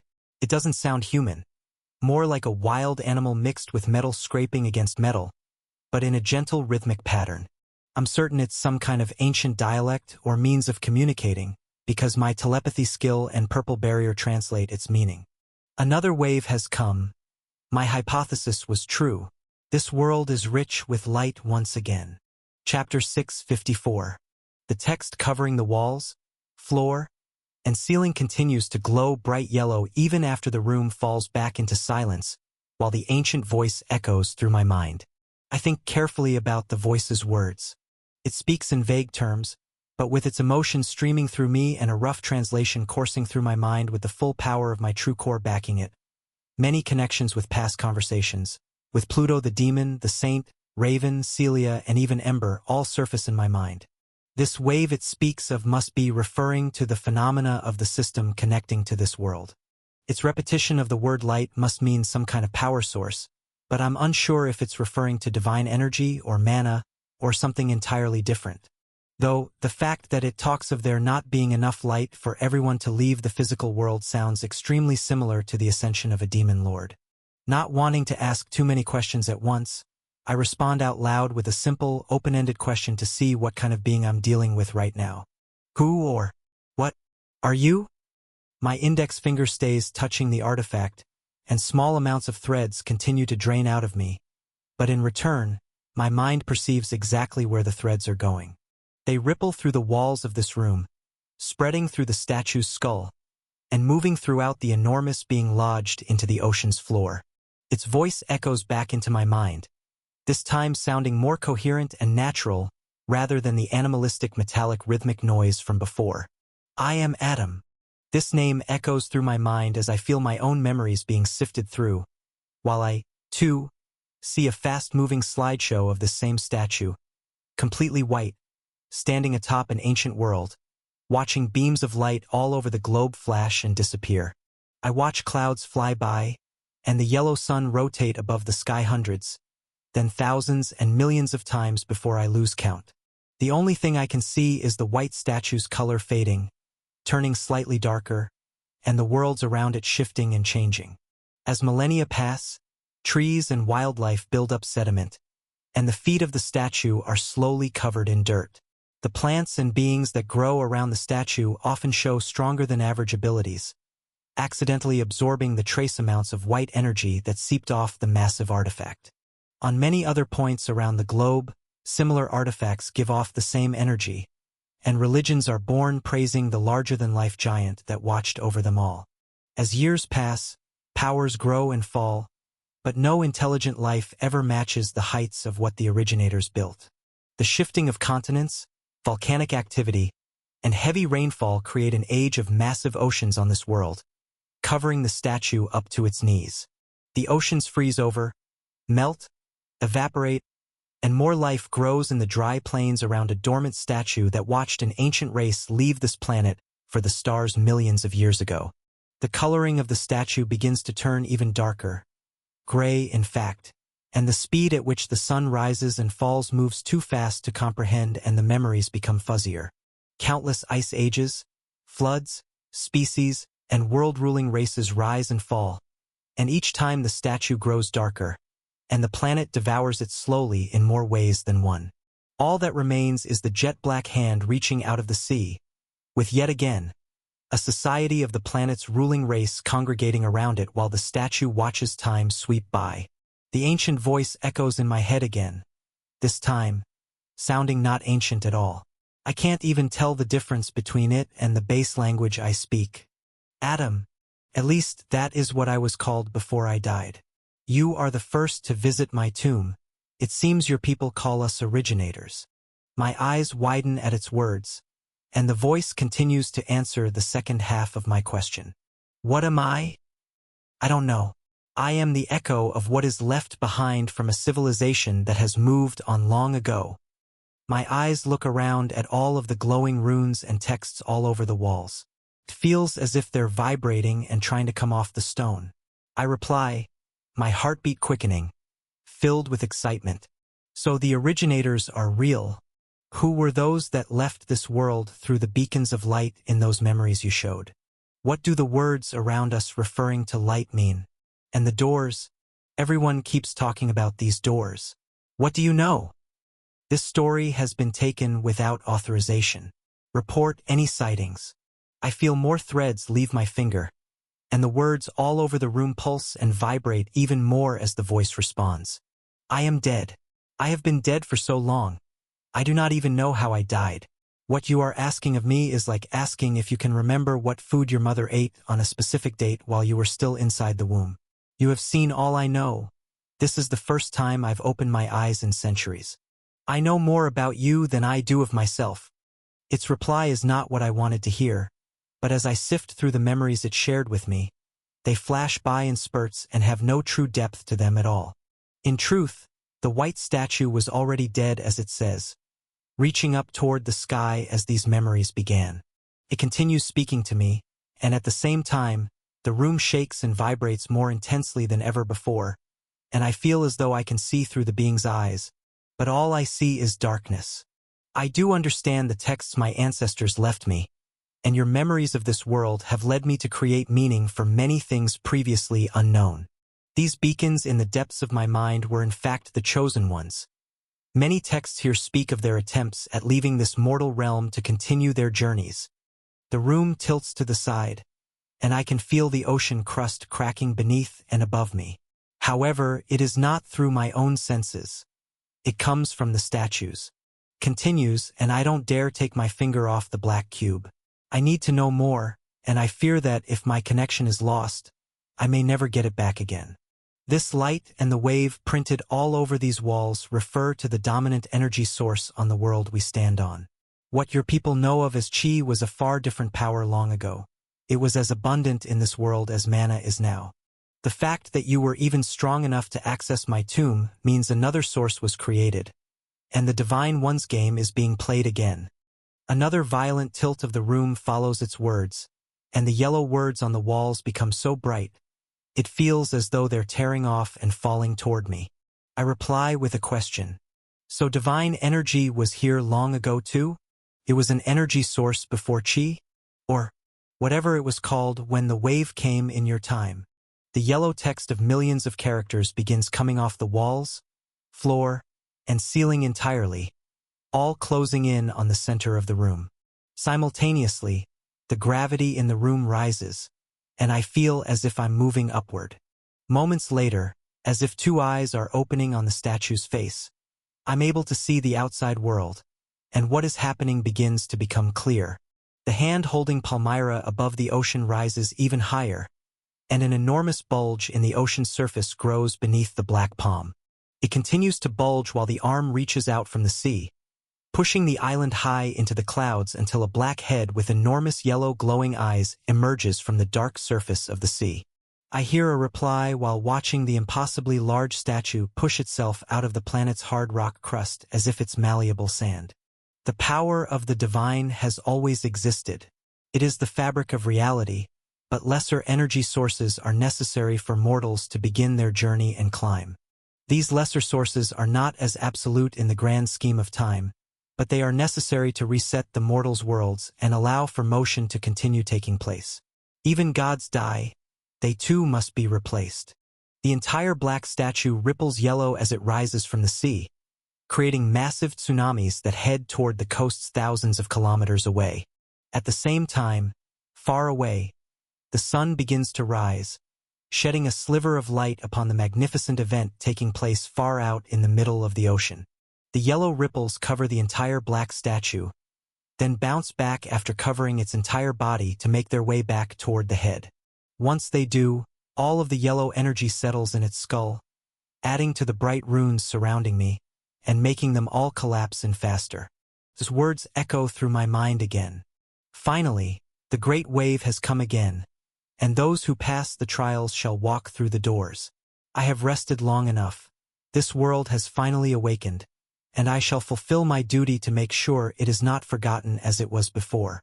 Promise me, if you ascend, you will not leave this world behind. As its words echo in my head, a phrase of text collapsing and jumps out at me. Reading, *, this will be another forgotten world once we leave. Adam, I have trust in you to not make the same mistakes we have. *. Then, again, I remember the saint saying something similar too, telling me he would help me if I don't forget my humanity. I give the same response back, as the only reason I'm here, fighting, searching, building, and growing, is to make sure everything I have here is protected. Of course, I will always do everything in my power to protect what is mine. The cube changes colors, turning red and morphing its shape to begin that repetitive cycle, and my finger sinks into the moving liquid.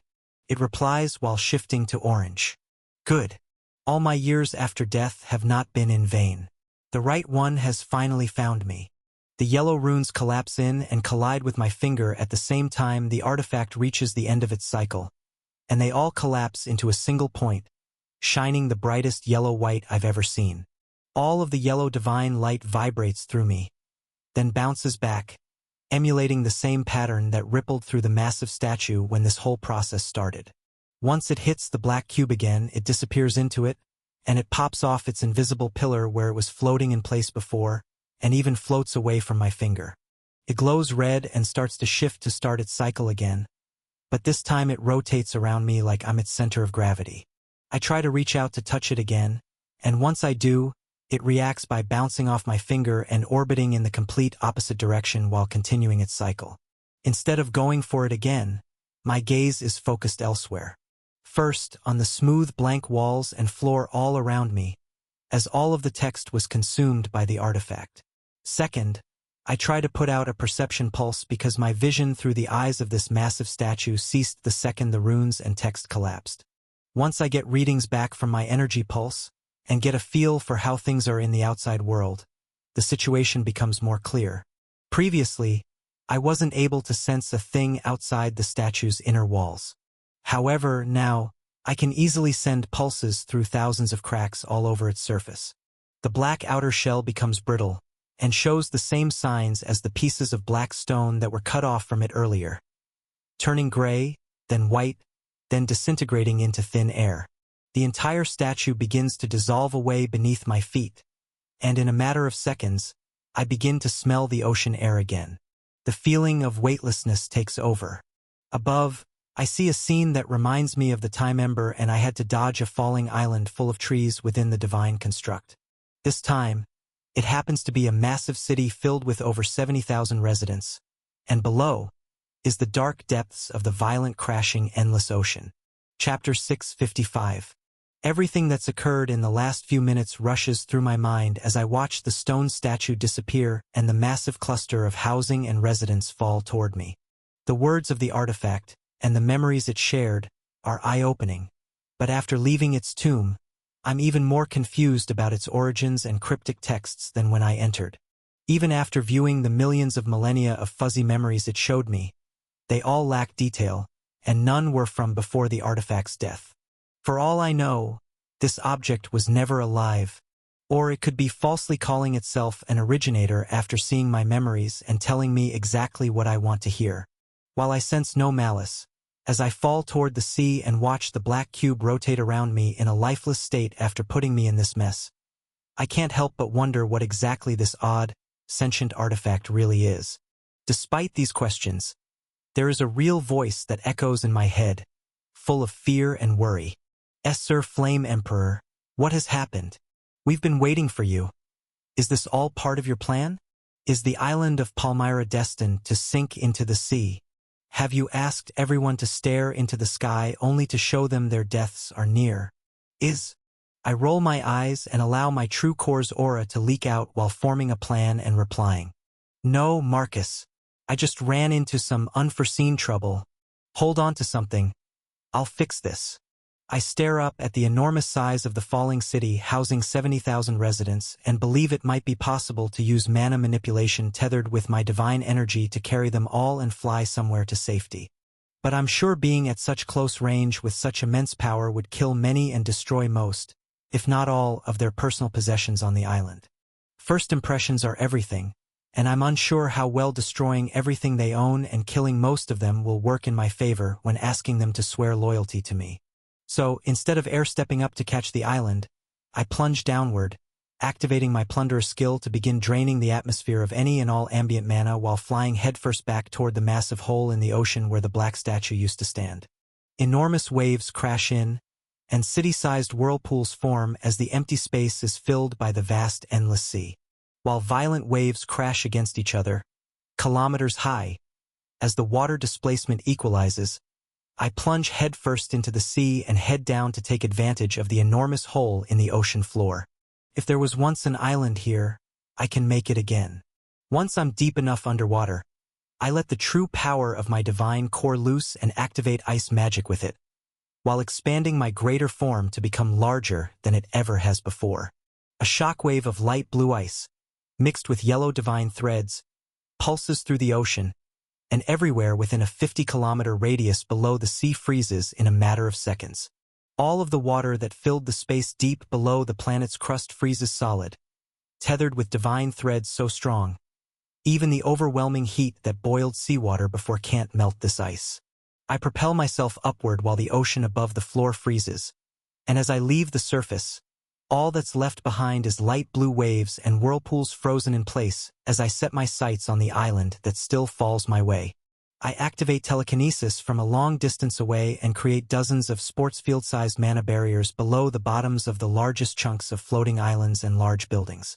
At first, I use as much of my aura as I can, and the entire collection of falling structures lurches and cracks, making it seem like massive earthquakes are taking place for the citizens that watch as the sun continues to rise, and the clouds move upward while they fall down. There are screams, panic, and some hunters with higher mana control levels attempting to jump off the island. But Marcus keeps a majority of them in line and orders the other B-class hunters on the island to make sure everyone holds on and trusts that it is under control. Meanwhile, I use every drop of mana in the atmosphere for dozens of kilometers, and in turn, the island above me starts to slow its fall. It definitely doesn't come to a halt, as there are hundreds of buildings, and a mind-boggling amount of imported dirt and stone. However, instead of a catastrophe where everyone dies and the infrastructure hits the violent waves at terminal velocity, I've created a far safer result. As the island slows, I'm able to use less divine energy and more pure mana control and soul energy to keep the island's slow rate of descent, and this in turn allows me to be much closer to it as it meets the icy ocean surface. Being closer means far less mana has to be used. By the time it makes contact with the artificial icy island I've created, it's falling at less than 1 kilometer per hour. Even so, there's a city-wide thud that makes an echo ripple throughout the ocean to compete with the endless waves.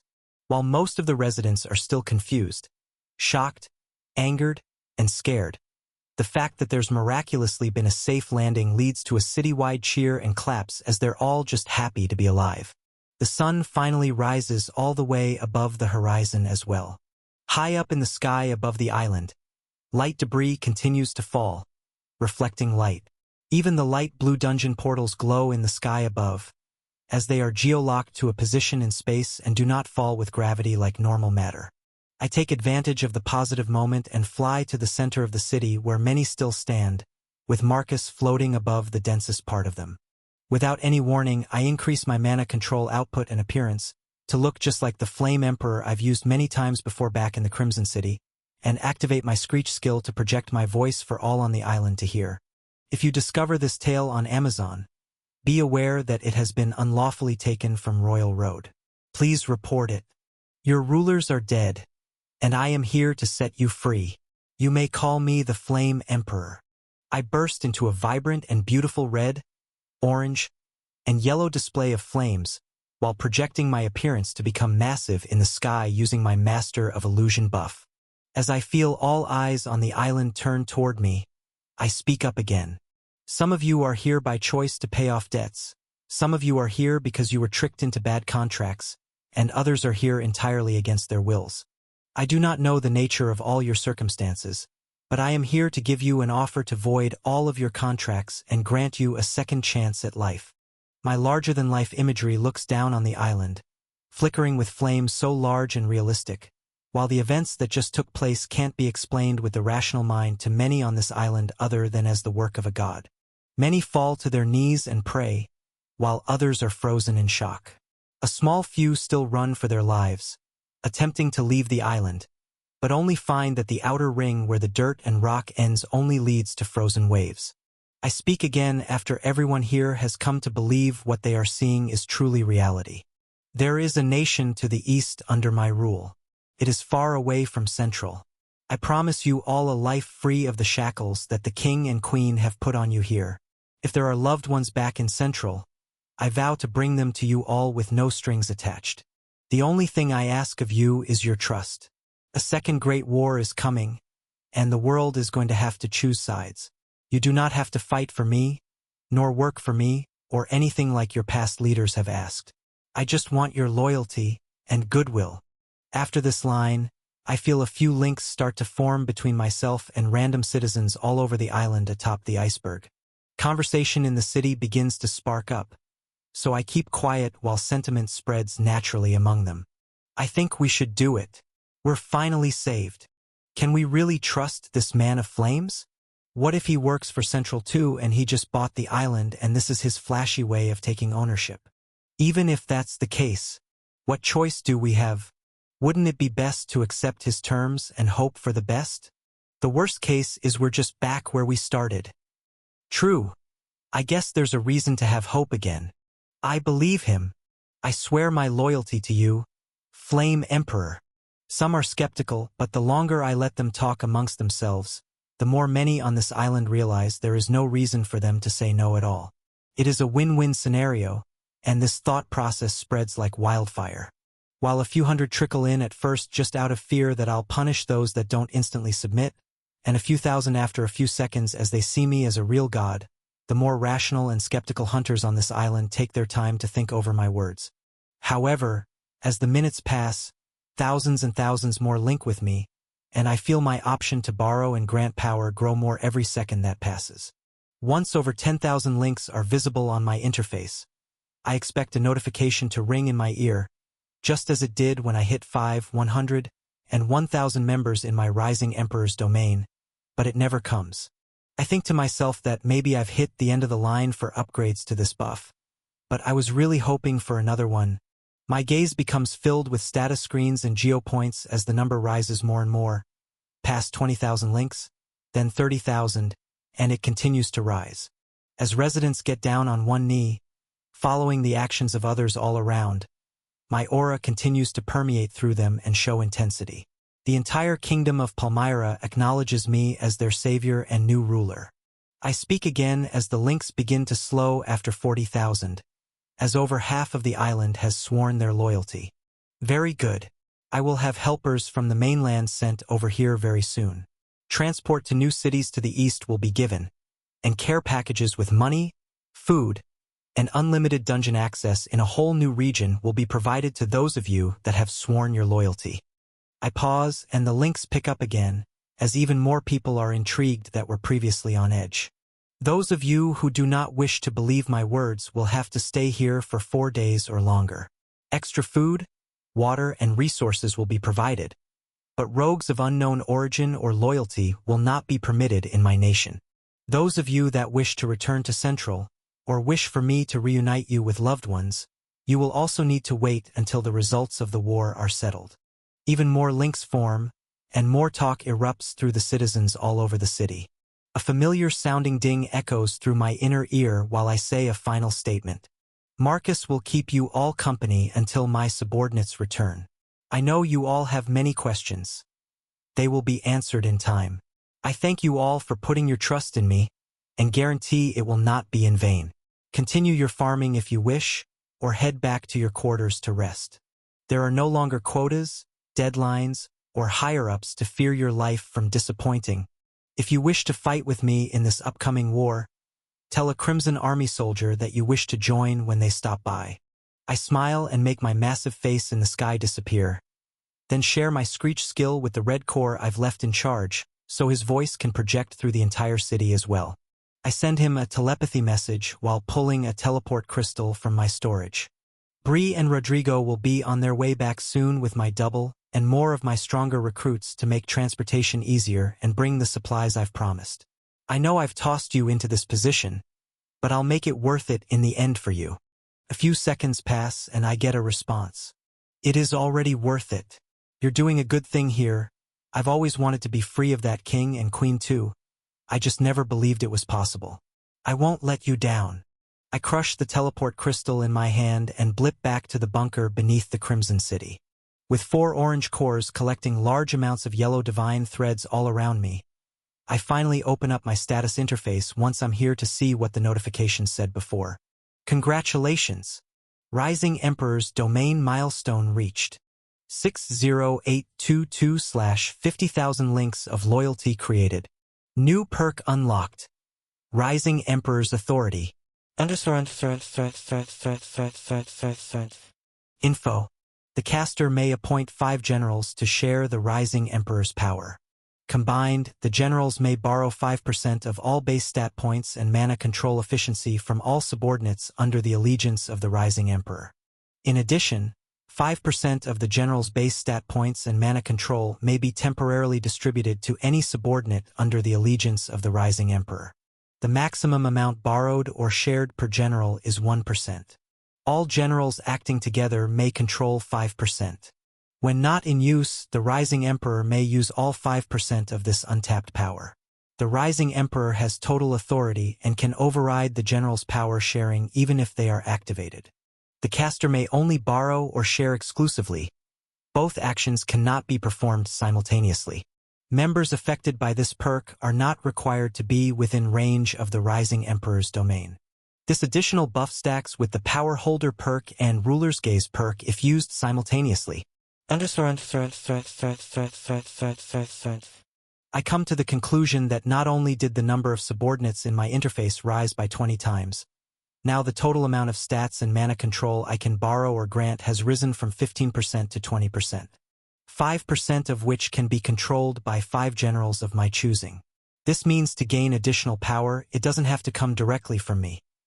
They too can benefit from the Rising Emperor's domain as well as grant their own power to whoever they're fighting with.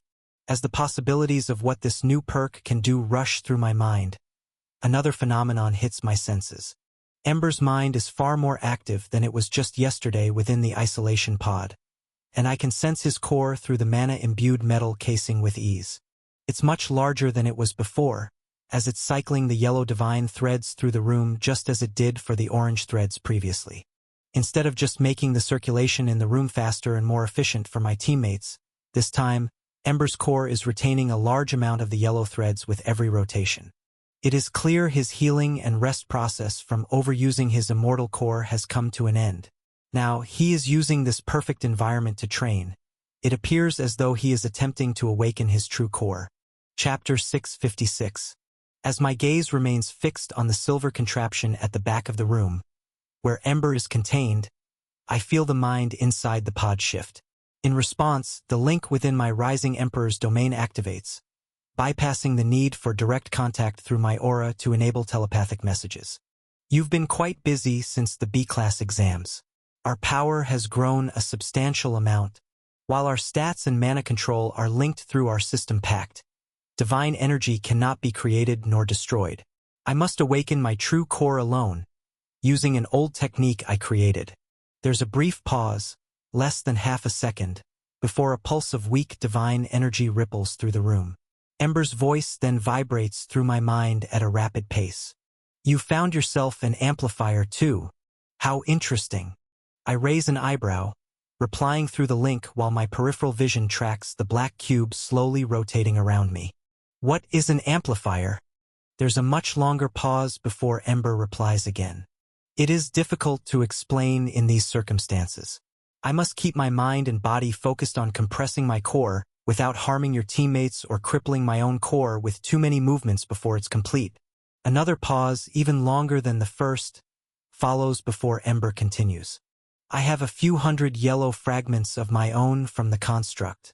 I will add them to the room cycle. It should be enough for me to finish in less than a month within this pod, which will be 3 days on the outside. Our link grows silent for a moment before he speaks again. An amplifier is the result of an originator's failed ascension.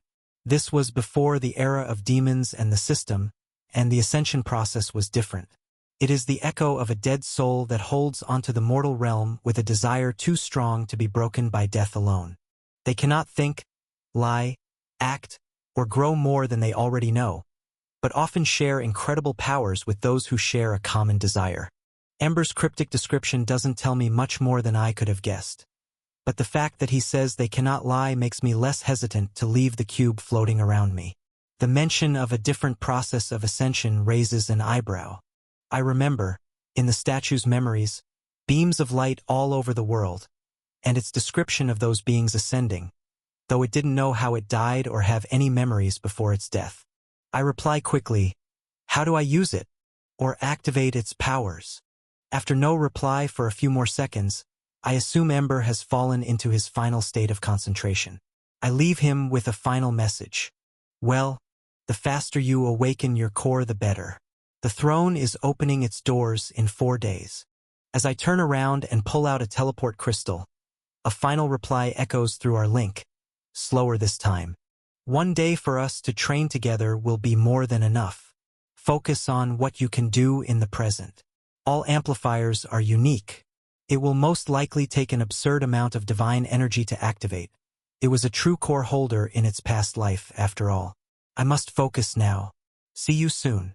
Our link goes quiet, and I look around the room at my teammates, still cycling the divine energy in the air around them. They, too, are in total concentration. I peer into their cores to see how far along they've come and notice that Maria has the most saturated core of all. At this rate, she'll complete her breakthrough even before Ember wakes up.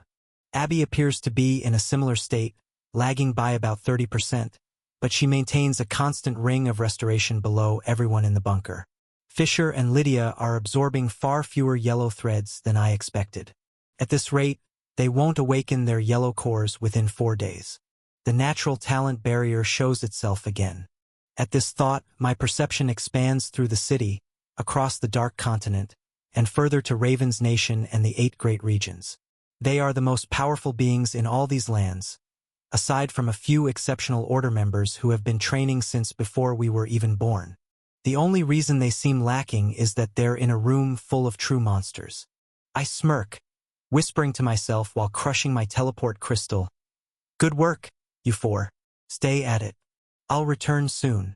Disappearing in a flash of light, I think about how, once they awaken, I'll appoint them as my generals within my Rising Emperor's domain. The purple name tag of Ari floats in the back of my mind, as he is still deep within the abyss. I'd like to appoint him too. If you spot this story on Amazon, know that it has been stolen. Report the violation. However, these thoughts soon fade as more important work comes to mind. I materialize in the lobby of the Apex Regions Association headquarters and sift through my memories of my doubles. I realize Bree and Rodrigo have already begun mapping out the best locations to start my tour to strengthen the numbers within my Rising Emperor's domain. I smile, connecting with them and my nearby double, and get to work. Over the next 2 days, everything goes exactly as planned. Many residents of Palmyra migrate to a new settlement actively being built in the mountainous region where Sebastian, the true core Order member, once stayed. With the help of mass teleportation crystal travel, this is done quickly.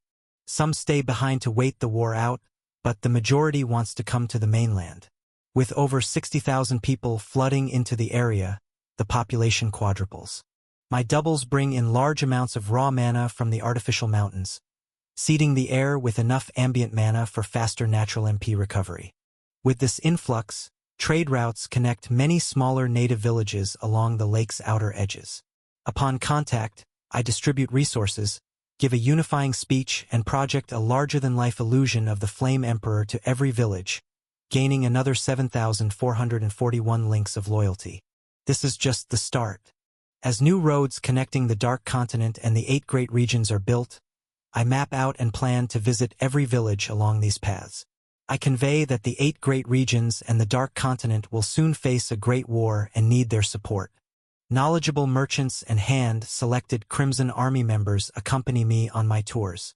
When I move to the next scheduled location, they stay behind to explain details to those wanting more information about the coming events. During the 2 days that pass, I visit 143 small villages throughout the Dark Continent and the 8 great regions.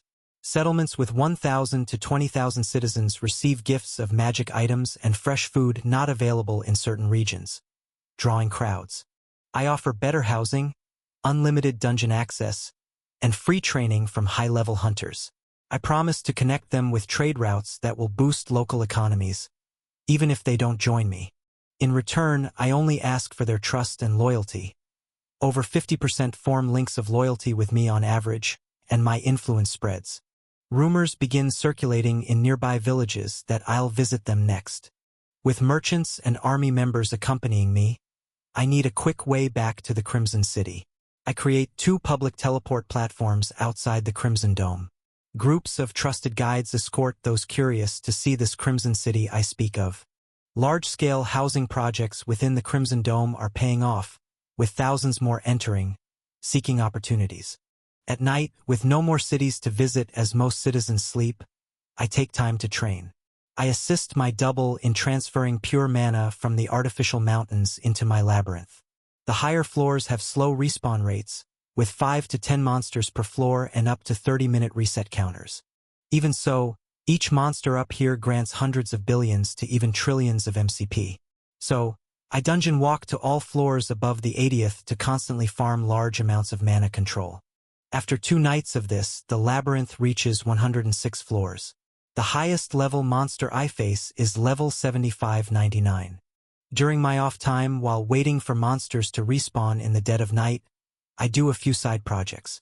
The first is siphoning a massive amount of the collected chi from the seafloor into the Crimson Dome.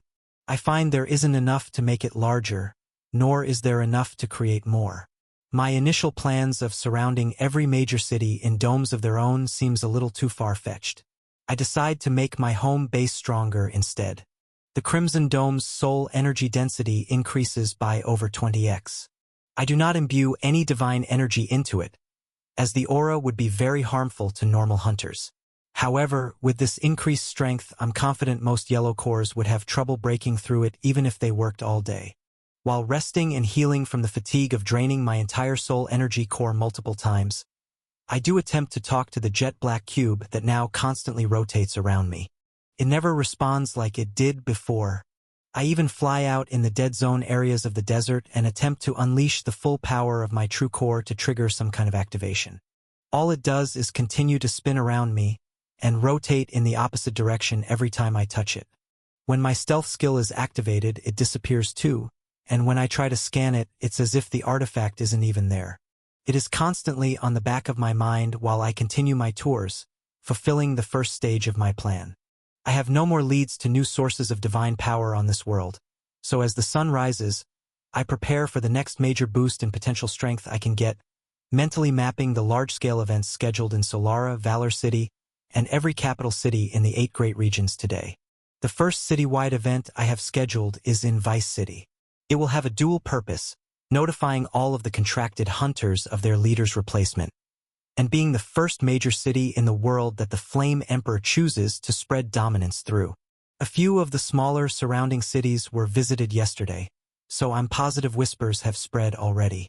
I stare down at my Rising Emperor's domain interface while hovering over the Crimson City, watching the links of loyalty rise slowly past 500,000 as word continues to spread and people prepare for their days. The awakened I've formed links with in the smaller villages is low, under LV 30 on average. So, the amount of stats I've gained access to in the last few days from over 500,000 links is about equal to the amount I gained from 60,000 strong hunters on Palmyra. Still, it is a massive amount. My total stats that I can pull from has grown by over 40x since I began this venture on Palmyra, and this isn't even the final stage of my plan. Today, I'm going mainstream with my goals. The entirety of the Dark Continent and 8 great regions will soon hear my name. As I close my status, preparing to check on Ember and my teammates' progress before I set off on my biggest tour yet, I feel a familiar 16 wells of gravity hit my senses. The scouts from Central have returned, and from what I gathered while eavesdropping, they won't leave until they accurately assess Ember's core and return the data to the Big Three. Chapter 657. As the 16 scouts close in on my location, I think about how easy it would be to kill them all before they even take their next breaths. With only 2 days left until the abyss completely recedes and I have to face their leaders anyway, expediting the process and antagonizing them to come to the Dark Continent early would be the worst move I can make right now. I crush a teleport crystal and find myself back inside the shielded bunker below the city, letting out a unique aura once I'm inside. I imbue strong True Core Divine Threads into my mana while activating my Master of Illusion buff, creating an identical image of what they scanned the last time they were here. It now appears like there is nothing more powerful than newly awakened orange cores among us. Other than Ember. I make my own presence non-existent, concealing my core behind my purple barrier and using stealth to disappear. However, I change the perceived image of Ember's core to be identical to the bronze dragon I faced when I first met Raven. It's an easy feat, as the pure yellow divine energy inside it now is equivalent in thread contents to that bronze dragon. The only oddity is that it's still expanding in size and hasn't collapsed yet. Ember's yellow core is twice the size mine was when I collapsed it. His has golden and silver strands of divine energy that keep it stable while simultaneously forcing it from collapsing while he stacks more yellow threads inside. I believe if the scouts get a proper reading on whatever is taking place here now, it will be even more suspicious than if I simply changed the scene to portray Ember as an already awakened true core. After seeing Redgrave's divine flames for myself, I'm confident that even this high level of power will not make them bat an eye. At the same time, it will quell their suspicions from the faulty reading before. I stay still, holding my breath while the scouts perform their scans. It takes less than 10 minutes once they arrive, and moments later they fly off to the west as if nothing happened, satisfied with the new data. Once they're completely out of my senses, I release my buffs and skills, letting out a sigh. Then, as if waiting for my experiment to finish, I feel a light pulse of energy coming from Maria's core to my right side. Her eyes open, glowing bright yellow yet still piercing blue underneath. She looks around the room, meets my gaze and stands up with a grin. I can't help but point out the obvious with a smile of my own. You've consolidated your yellow core. Congrats. She looks down at her hands, then around the room, observing the others. Abby is on the verge of awakening her yellow core, well past halfway there, while Fisher and Lydia have about 10% of the necessary threads cycling through their bright orange cores. She looks up at me again and replies, I have, but this power is too much. If even this isn't enough, then whatever battle we're preparing for will split this world in two. The corners of my lips turn up, but behind my smile, I agree with her. Whatever happens in the next few days will permanently change this entire world. I reply with a nod. Indeed. Over the next few minutes, I give Maria a brief explanation of everything that has transpired since she began consolidating her red core days ago. From my initial fight with Raven to my new knowledge of the throne and the originators from both the Saint and my encounter with the unique artifact on Palmyra. This all leads to the description of the strength of Redgrave's divine flames around Central and what little I know of the Big Three, other than them being powerful rulers of this world who know of us, yet still believe we are mere ants. I tell her of my own efforts to grow stronger, first with divine energy from the true cores I defeat, and now by creating links of loyalty throughout the lands I control. Everyone else in the room overhears our conversation, but their minds are focused on healing and consolidating divine threads. Maria's eyes widen the more I talk, not with fear, but with awe. My story of the past coming to an end is perfectly timed with a voice in my head from Bree, telling me it's time to visit the Vice-Regent. I let Maria in on the link the moment I hear it. Your double created a teleport platform to the capital last night. I believe you have the crystal necessary to come. Rodrigo has gathered all contracted hunters in the region, and many citizens in the capital have gathered in Vice City expecting an urgent emergency announcement. Are you ready? Love this novel? Read it on Royal Road to ensure the author gets credit. I pull out a white teleport gem and reply, shifting my appearance to the flaming masked man gaining influence through smaller cities, now about to make a grand public appearance.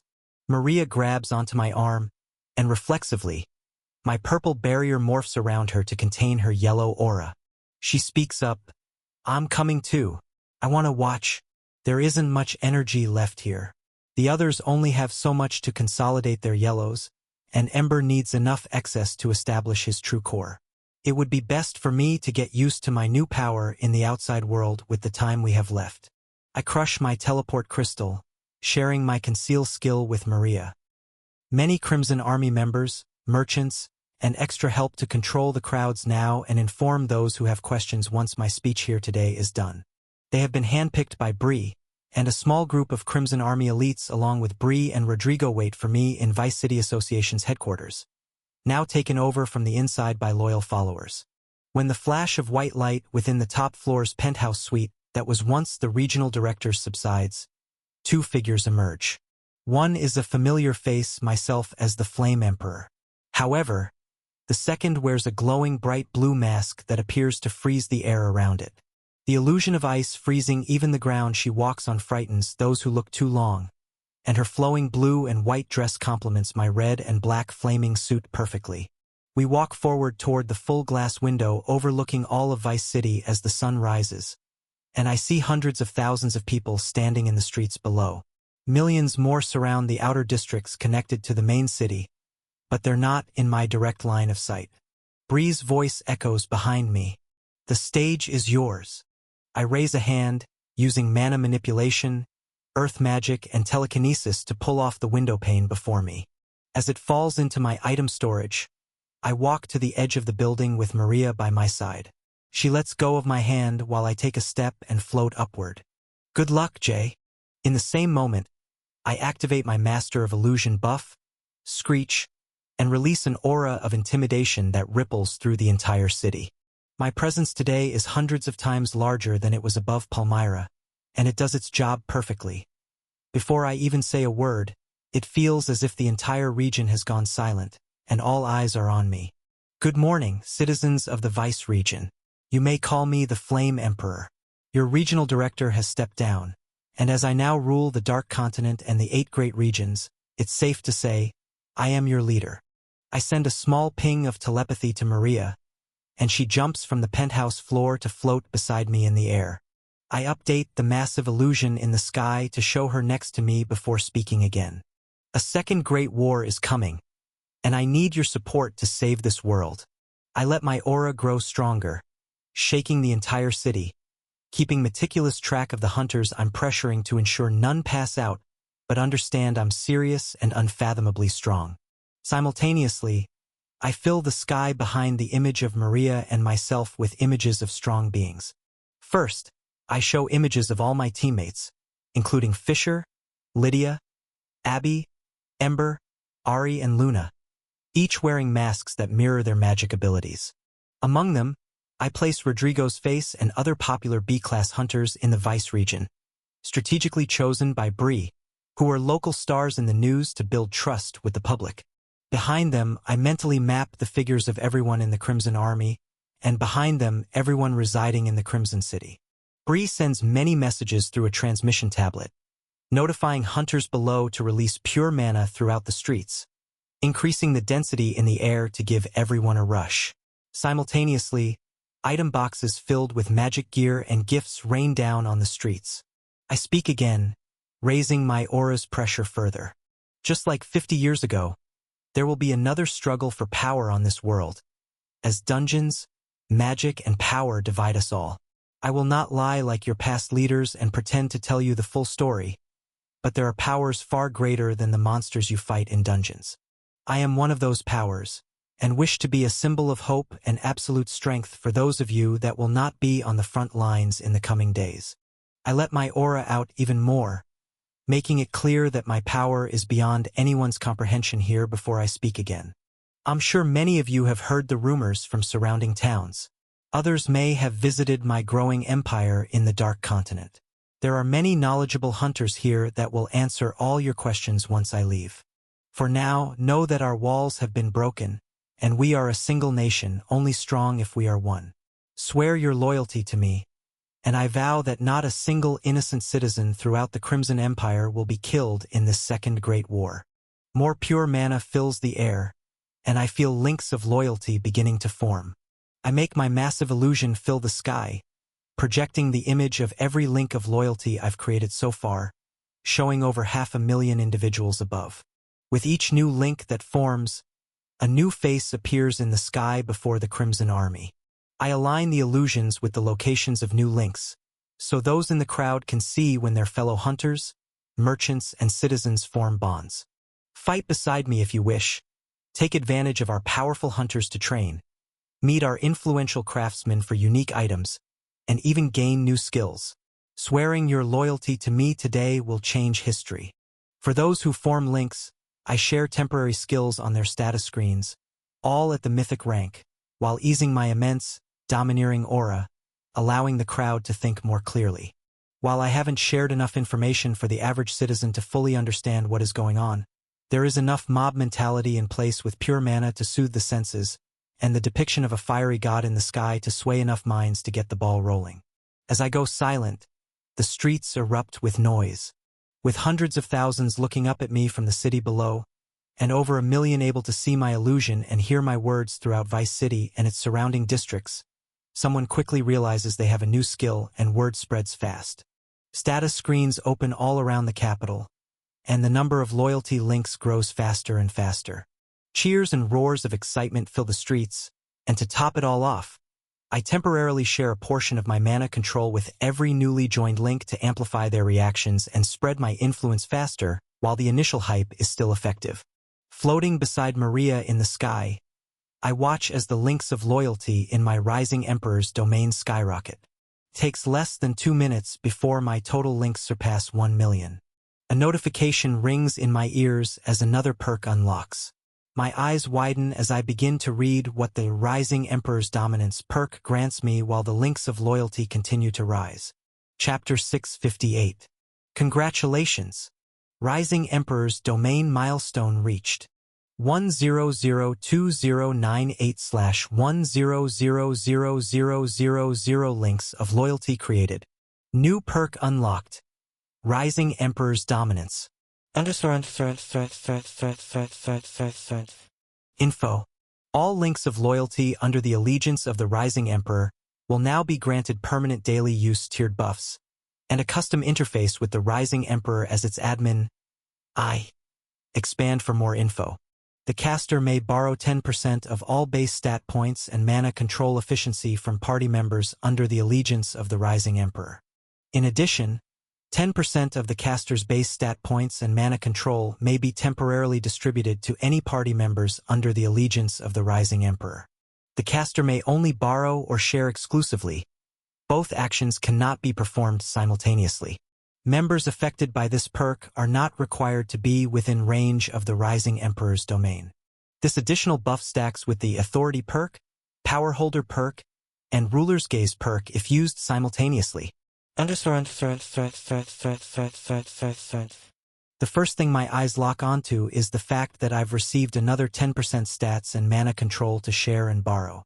This brings the total amount I control up to 30% and makes me wonder if there is even a limit to how high this will go in the future. The average links being created in the city today aren't much higher than the surrounding villages, as most people in this world never make it past the E-class rating. However, this is the second strongest city in both the 8 Great Regions and the Dark Continent by pure volume of hunters alone. There are thousands of D and C grade hunters, along with dozens of B grade hunters that greatly skew the numbers, even with the hundreds of thousands of newly awakened. On average, the links here are around LV 60. This 500,000 hunters have granted me access to a similar amount of stats as the entire island of Palmyra and surrounding villages combined, raising the amount of stats I have available to me up by 80x of what I had less than 3 days ago. This is only the first of many cities I have on my tour list today, but it is one of the biggest. My smile grows as my eyes track to another feature in this new milestone unlock.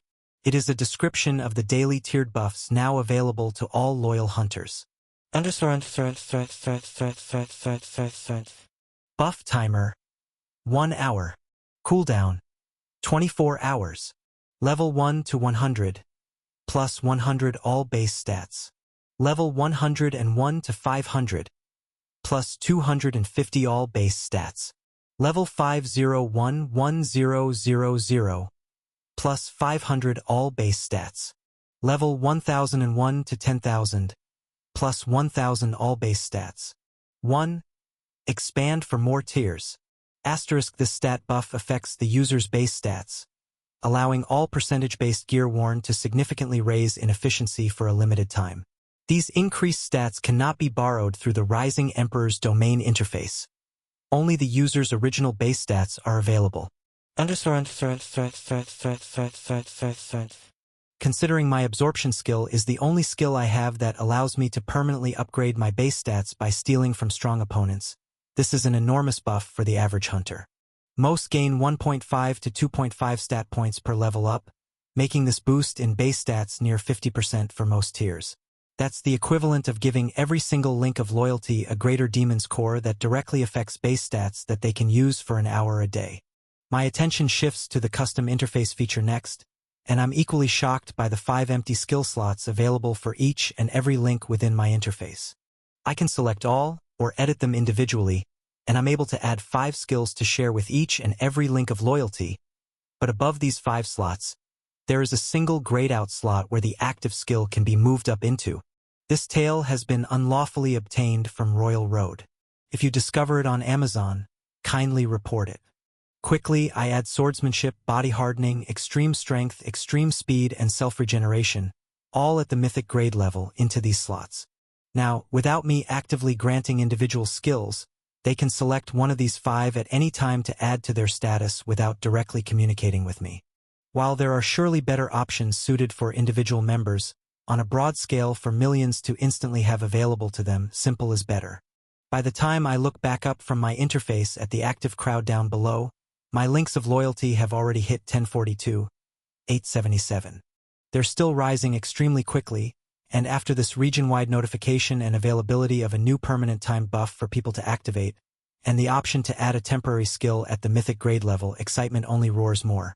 I whisper under my breath, more so talking to myself, but for Maria to hear as well while we bask in the glory of the capital city of the region our journey started in.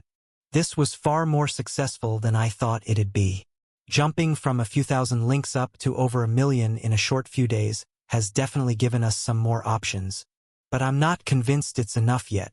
It's time to wrap this up and do it again for all the other great regions and dark continent sectors. I smile under my mask and project my voice out to the crowd one last time. Again, thank you all.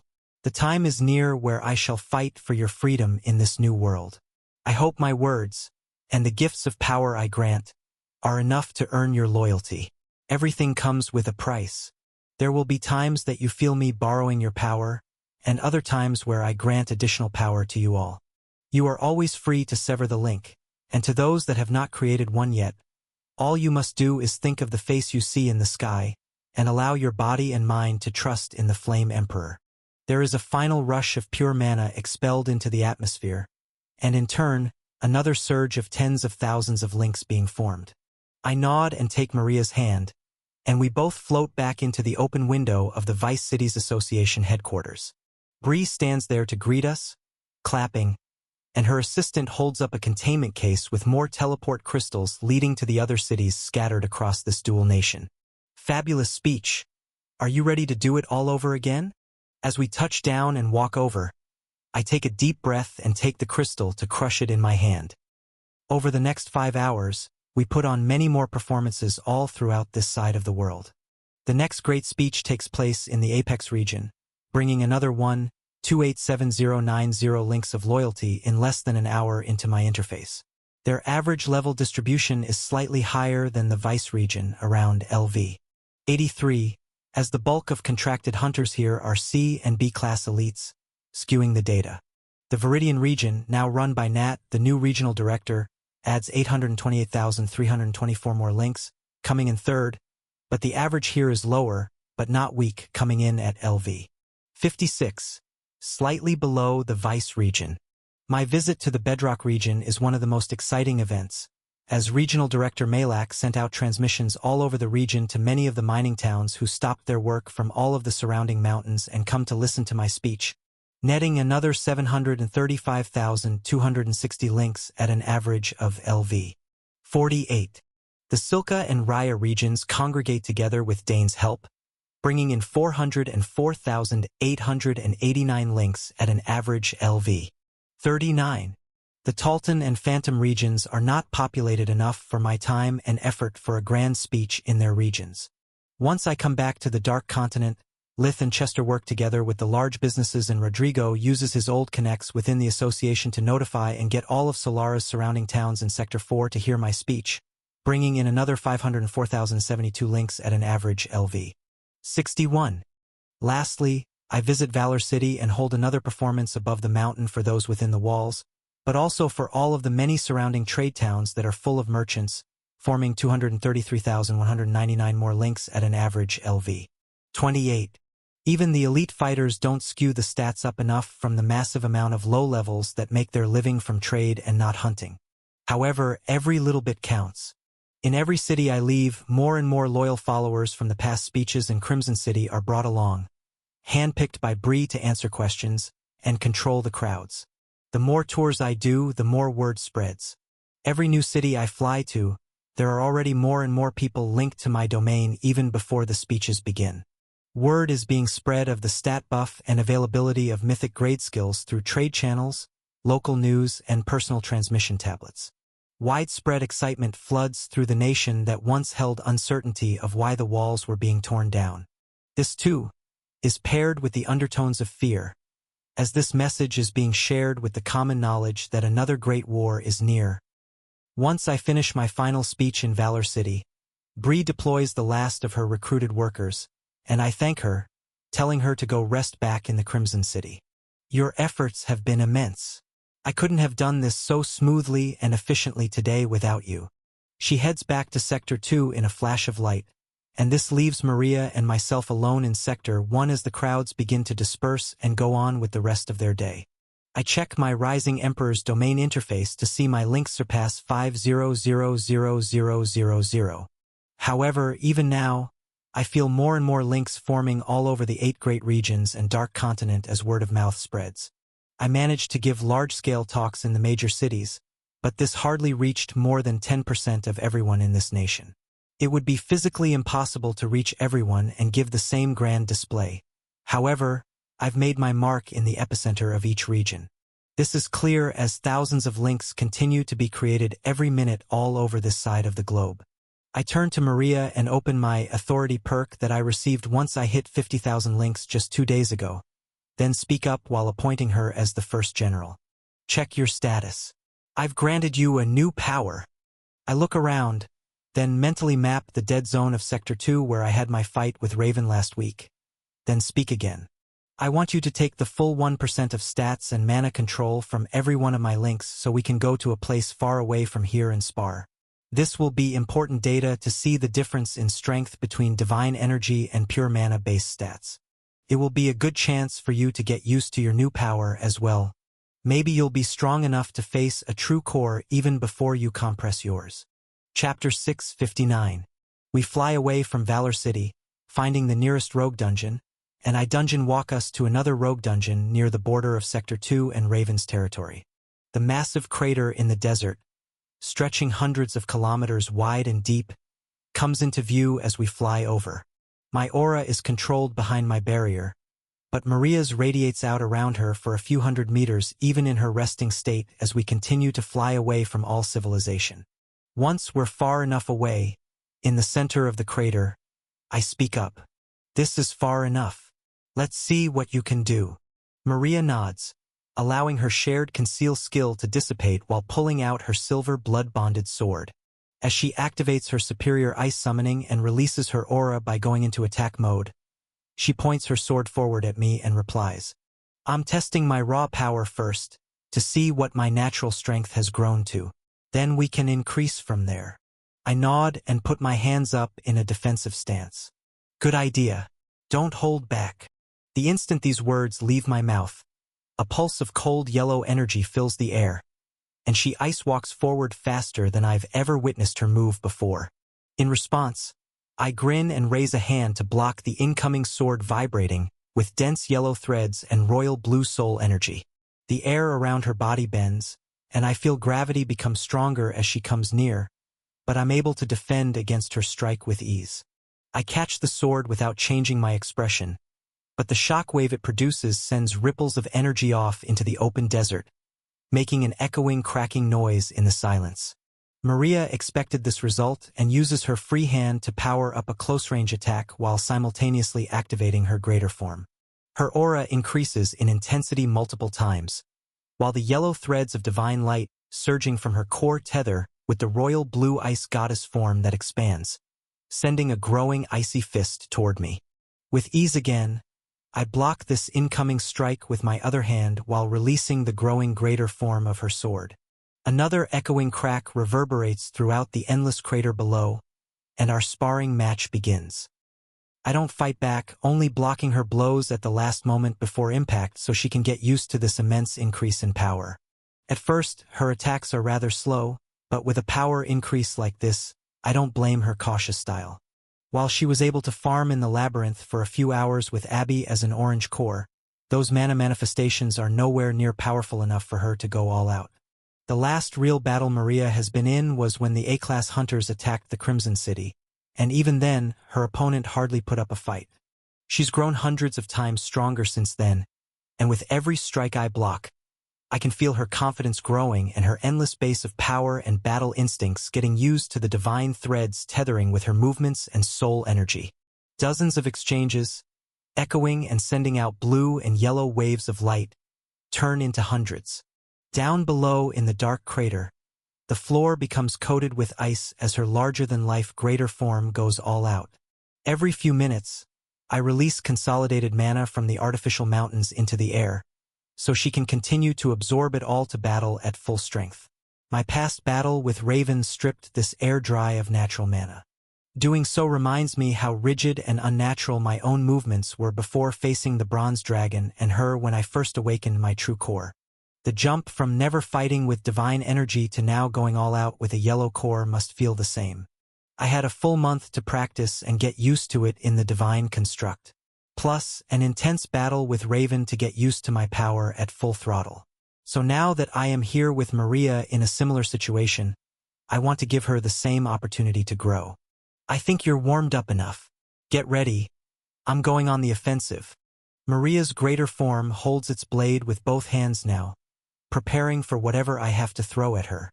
I grin and activate my mana manipulation skill along with one of my true core's traits to create the manifestation of 3 monsters that come to mind. The first is a replica of a dragon, while another looks like a similar-sized serpent, and the last is an enormous cyclops holding a club the size of her greater form sword. The dragon for battle IQ and a well-rounded opponent, the serpent to test your agility and speed, and the cyclops will have absurdly high defenses and raw strength. I want you to kill each one 5 times. In the next moment, I imbue yellow divine threads into each of the mana manifestations, each at the strength of a yellow-cored lizard that I faced inside the divine construct. They all pulse with yellow light, creating gravity fields of their own, and move forward as I fly back, and Maria jumps into the mock fight.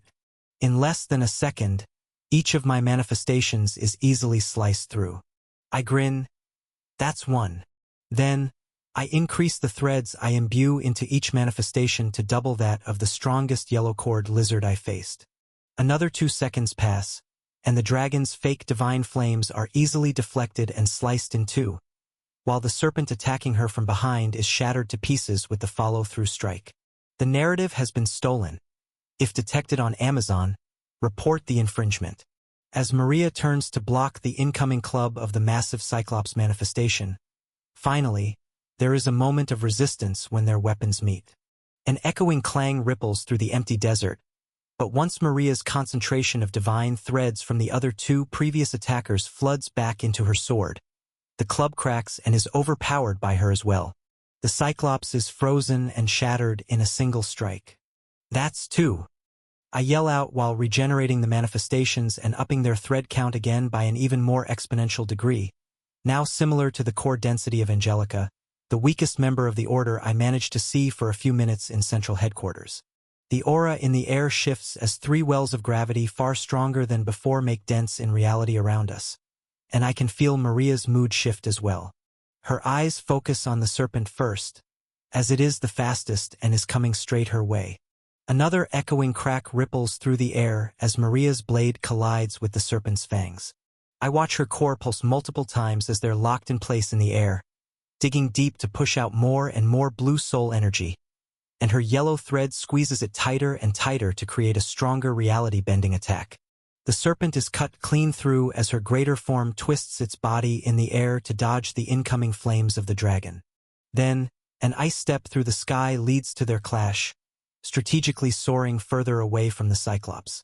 A few exchanges take place this time, as it isn't an instant kill, but with every collision of sword and divine flames, I see the same phenomena taking place where Maria's divine core and soul energy core pulse in unison. At first, it looks like she's consciously doing so, but as she kills the dragon and faces the Cyclops, doing it all over again with dozens of exchanges, I watch it become more of a second-nature instinctive move. For split seconds, at the apex of her attacks, it's like she's amplifying her attack power and divine thread count by multiple times out of thin air. If I wasn't seeing it with my own eyes, I wouldn't believe it. I activate my all-seeing eye to look at it closer, but before I do, she makes her final strike on the Cyclops, finishing this round and yelling out loud to me in a focused, battle-hungry tone. "That's 3. Bring on the next one." This time, when I regenerate the mana manifestations, I pool enough divine energy into each of them to make them of equal strength as Mr. Freeman. This is a strength that, when I first awakened my yellow, even after training in the construct, I wasn't able to defeat. As the gravity wells form, and the aura in this large battlefield in the air shifts again, it seems clear that Maria most likely won't be able to handle them either. Even so, I want to see how far she gets, so I send the serpent her way with the strength of a mid-tier yellow core. The same phenomena occur milliseconds before they collide, and it feels as though raw strength is summoned from seemingly nowhere, rippling through her sword and colliding with the snake's fangs. It sends shockwaves throughout the desert that may actually ripple far enough into the dark continent that some small villages feel it if their perception is high enough. I hold the dragon and Cyclops back as Maria goes all out, sending dozens of attacks per second at the snake, despite me not holding back at all. I made this manifestation to have the weakest attacks, however, I did give it the fastest reflexes and attack speed. Yet the ice goddess eyes track it with exact precision, and every time it appears as though I'll have to end the fight early, the pulse from her cores allows her just enough time to swing her sword to block or strike back. It takes over 5 minutes for her to slowly chip away at the serpent's artificial defenses and freeze the mana within the manifestation solid. But to my amazement, it shatters, and she's the victor in the end. To simulate a real battle, I don't give her any time to rest, and send in the dragon next. Its pure speed isn't as quick, but its attack power is much stronger and more violent, while its defenses are almost twice as strong as the serpent. More and more pulses of light ripple through the air, but after 10 whole minutes and 200 exchanges, the dragon manifestation doesn't break, and I can tell Maria is starting to become fatigued as well. I was half expecting this mysterious pulsing phenomena in Maria's cores to continue to grow in power, allowing her to grow at an infinite rate. However, it has seemed to find its match. The ice goddess is in a flow state of sorts, miraculously fighting a being tens of times stronger than herself, but it is clear this is her maximum output. There are cracks in its armored dragon scales, and if this fight went on for another 20 minutes, I believe she could come out on top, but she would definitely not be unscathed by the end of it. This is a spar, not a war. I want to save going all out for when it is absolutely necessary, and we have a lot more training to do today as well. I freeze the dragon in mid-air, halting it from attacking while sending a message through her telepathy link with me. She shatters the dragon into icy shards while it goes through. "That's enough. We found your max. You can handle fighting multiple low-level yellow cores with ease, and mid-level yellow cores one-on-one if you go all out. But that isn't going to be enough. Activate the Authority perk on my Rising Emperor's domain. It's time you use all of the resources available to you."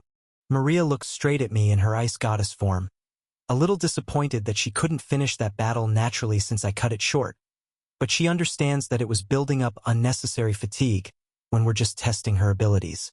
Plus, ripples of excitement coming off her body can't be hidden when she opens up her status to select the new option I've granted her. I watch her select 1% of all stats and mana control on 5,224,890 links of loyalty, and witness the base stats in her status screen all grow by millions in a matter of seconds. Her full set of blood-bonded gear multiplies these new base stats by thousands, and her stats read numbers far higher than anything mine ever did, even while taking 15% because back then I only had a few thousand links to pull from. Still, with my experience inside Redgrave's Divine Flames, despite using this borrowed power, I'm unsure how much it will really help. Divine Energy is far more powerful than pure mana-based stats alone. However, I believe without a strong base of stats and mana control Divine Energy in a weak hunter would be rather pointless. For example, multiplying the raw power of an unawakened human by any amount wouldn't be very effective. Then again, this is still just a theory, I haven't tried it yet.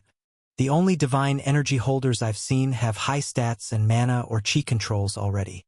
It tethers to the user's system and becomes stronger the more threads one obtains, but I'm unsure how much of this absurd power comes from stats and how much comes from the Divine Energy. Just like when I first awakened Chi and Soul Energy, I learned that enough pure mana can overpower this greater energy form. Another example would be when Maria and Abby defeated red cores when they weren't awakened, but that feels like far less of a jump than a newly awakened yellow compared to the full power of a true core. I'm about to see what difference an immense boost in stats really has. A bright blue explosion of light erupts from Maria's greater form the instant her stats increase by an absurd degree. With my all-seeing eye active, I watch the yellow threads in her core chase the newly granted energy output, tethering to this increased mana control and aura, while she flies forward to attack the Cyclops on standby. I smirk and get it ready for battle, holding up its club to take the attack head-on. This manifestation's threads are far denser and based on defense than the other two. Slowly whittling away at this beast is what would work best, as its speed and agility are lacking. However, when Maria's sword collides with the club, there is no resistance at all. It phases through like air, freezing the mana present instantly and slicing the mid-level yellow core in half with no effort at all. As it dissolves, she turns toward me with yellow threads still catching up to turn her blue ice goddess greater form yellow, and I can feel immense power, excitement, and eagerness to have a real fight exploding from her aura. Then, I send a message through her telepathy link again. Alright, one more round. I summon the serpent back into existence and give it the true core strength of the bronze dragon I faced above this very crater. Then, I imbue the true core strength of Raven herself into the dragon's form. Lastly, instead of summoning the Cyclops again, I stand behind the two manifestations I send toward Maria and let out the full power of my own core, taking down the purple barrier suppression and pulling out my Flame Emperor's sword. Chapter 660.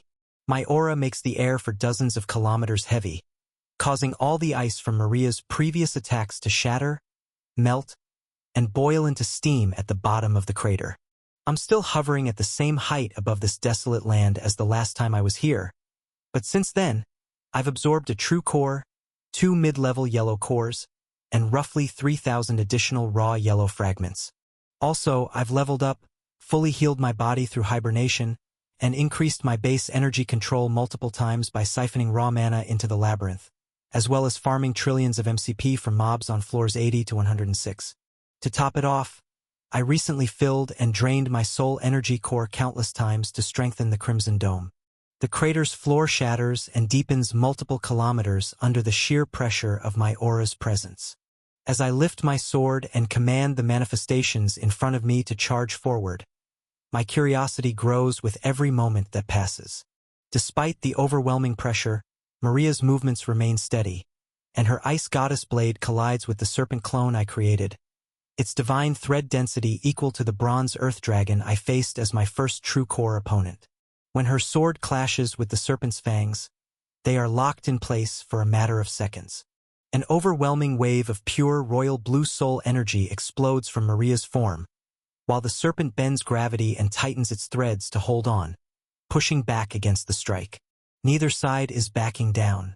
My eyes widen as, at first glance, their powers appear equal, showing that it really is possible to overpower a true core with high stats alone. However, my all-seeing eye tells a different story once I fully comprehend the situation. There is a glaring difference between the two forces that collide. The serpent's power is far denser and purer, making its yellow energy silky and nearly white.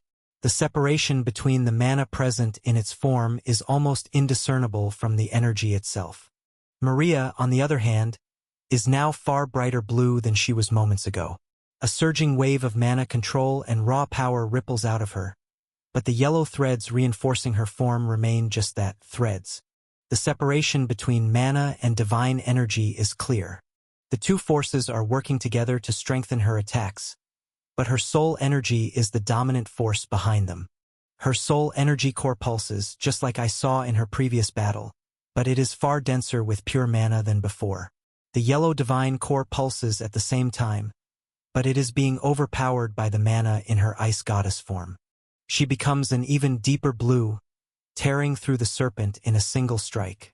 An eerie aura follows, making my real body reflexively shiver, as if she's using an intimidation skill. Looking into her core with my full perception during that attack was no different from staring into an endless abyss with greedy invisible hands trying to pull me in. The crescent of soul energy that follows her strike heads toward me, but I snap out of my daze before it hits, air stepping to the side while yelling through our link. Good. Again. This one's much stronger. Then, I command the manifestation of a dragon to flap its wings and dive toward her, its divine energy density matching the power of Raven, what I'd consider a mid-level true core. Divine flames burst from its mouth, and a replicated dragon's roar echoes through the air as the ice goddess dodges the attack to get a better angle for a counterstrike. This time, she doesn't hold back, swinging with her full strength and allowing her soul energy core to pulse again mid-swing as it collides with the dragon's front claws. The eerie ripple attacks my psyche, even though I'm on the sidelines, as I can't help but stare into the royal blue darkness in her chest. The gravitational waves that erupted from their clash feel just as strong as the ones that awakened the throne just days ago. If you discover this tale on Amazon, be aware that it has been unlawfully taken from Royal Road. Please report it. This is the first of many. They appear evenly matched, bouncing off each other dozens of times as their exchanges grow faster and faster. My mind quickly adjusts to the intimidating soul energy aura, allowing me to manipulate my manifestation with greater speed and precision, while at the same time, Maria grows even more in tune with this new level of power, tens of times greater than she was just moments ago. After 5 minutes and hundreds of exchanges, I feel her intuition and movement surpass the baseline I set for the dragon, and I can't help but smile as she slowly chips away at its manifested armor. I can tell she's becoming fatigued, and the amount of mana being drained from the air is absurd, millions of MP per second, but I don't want to cut this fight short when she's in such a perfect flow state. I remain silent, watching as her soul energy core and divine core pulse in unison, her strikes becoming more lethal. Another 10 minutes pass, and over 1,000 exchanges. A final slash to the side defeats the dragon manifestation, and her fierce, icy blue eyes lock onto me next. During her battle, I've been doing some rough mental calculations. Her base stats have risen by almost 350x, and in turn, her overall power has jumped from handling a mid-level yellow core to matching a mid-level true core. The leap may be even greater, as she's still adjusting to her enhanced movements. As I sever ties with the dragon's remains and erupt with divine flames myself, I wonder if using 30x the stats she has gained will be enough for me to face the big three. The possibilities of this discovery seem limitless. I fly forward and clash with the ice goddess form, blocking the 20-meter-long blade of soul energy with my sword without activating my greater form. The strongest pulse from her cores ripples through her entire body, and I don't hold back either. This is by far the most powerful exchange of pure strength I've ever experienced. The gravity waves from this strike can be felt even to some strong C-class and above citizens in the Crimson City, and back in Raven's territory. For a few seconds, I can't push my blade forward any further. There's an unbreakable wall of massive mana-based power before me. The energy readings from her greater form continue to rise, pushing to overpower me with every drop of energy she can absorb from the royal blue abyss. Maria's mana consumption spikes from millions to billions per second, draining all the MP in the vicinity, fueling the dark blue wall of light. However, just like during her fight with the mid-level yellow core, she hits a natural limit. I sense it, the point where she needs time and more energy to build up for another pulse, and the raw strength of her attack wavers for a moment. I grin and send her a message through our link. Not bad, but it looks like we've found your limit. Then I follow through with my swing, unleashing the full power of my true core, enhanced by all my active buffs, and overpower her strike in this exchange. The ice goddess form is sent flying backward, her overwhelming aura of intimidation wavering for a split second as she regains her balance in the air. She sends her own message through the link. For now, I think I can break through further, though. Let's go again. I just need another round to. Before she finishes, we clash once more. But everything she wanted to say has already been communicated through her strike. Hundreds of world-shaking ripples shatter the desert below even more as our battle dance in the sky commences. The waves from my blade are hot and filled with silky true core threads, while Maria's are icy cold, overwhelmingly dense with pure soul energy. I avoid going for any vital shots, don't activate my greater form, and limit my movement speed and true core usage to about 80 to 90% of its full power as we continue sparring. Maria goes all out, testing the true limits of her new strength, growing more attuned to the power at her fingertips. To the south, in the volcanic region, Raven sits in a black room made of originator stone similar to the central headquarters buildings, deep within a dormant volcano where she can train and cultivate in peace. The quality of shielding isn't as high as the world capital's resources, as some divine threads seep through, and she can still vaguely sense the outside world, but as long as weak hunters stay at least a kilometer away, it's safe enough and sufficient for her needs. Now, as she quietly consumes the yellow divine fragments she earned from bringing the white dragon back to the deceased true core Sebastian, odd gravity waves reach her senses. At first, it feels like nothing. Just low-level yellow cores sparring out in the desert, likely the Saint and other newly awakened yellows from the Flame Emperor's team, preparing for war. But a few minutes later, the ripples seeping through the walls of her private room grow far stronger, reaching levels similar to her own true core's power. To her knowledge, only one person besides herself and the Big Three could possibly wield this kind of power. Without hesitation, Raven's hazel eyes open, glowing bright yellow, and she activates her divine stealth skill, leaving her quarters to see what's going on for herself. To the north, beneath the Crimson City, Ember feels the faint gravity waves coming from the desert as well. Inside his isolation pod, his human form sits in the lotus position with his eyes closed and a serious expression, while his long red hair sways from the pressure coming off his core, now over 2.5 times the size a normal yellow core on the verge of collapse should be. The corner of the dragon's lips curls up, mimicking the toothy grin of his battle form, and he whispers to himself, "It's about time I get out of here. You're going to need a lot more power than that." Then, the golden and silver threads in Ember's core stop holding back the energy from collapsing. They begin tightening and squeezing the dense yellow ball of light as his final stage of core compression begins.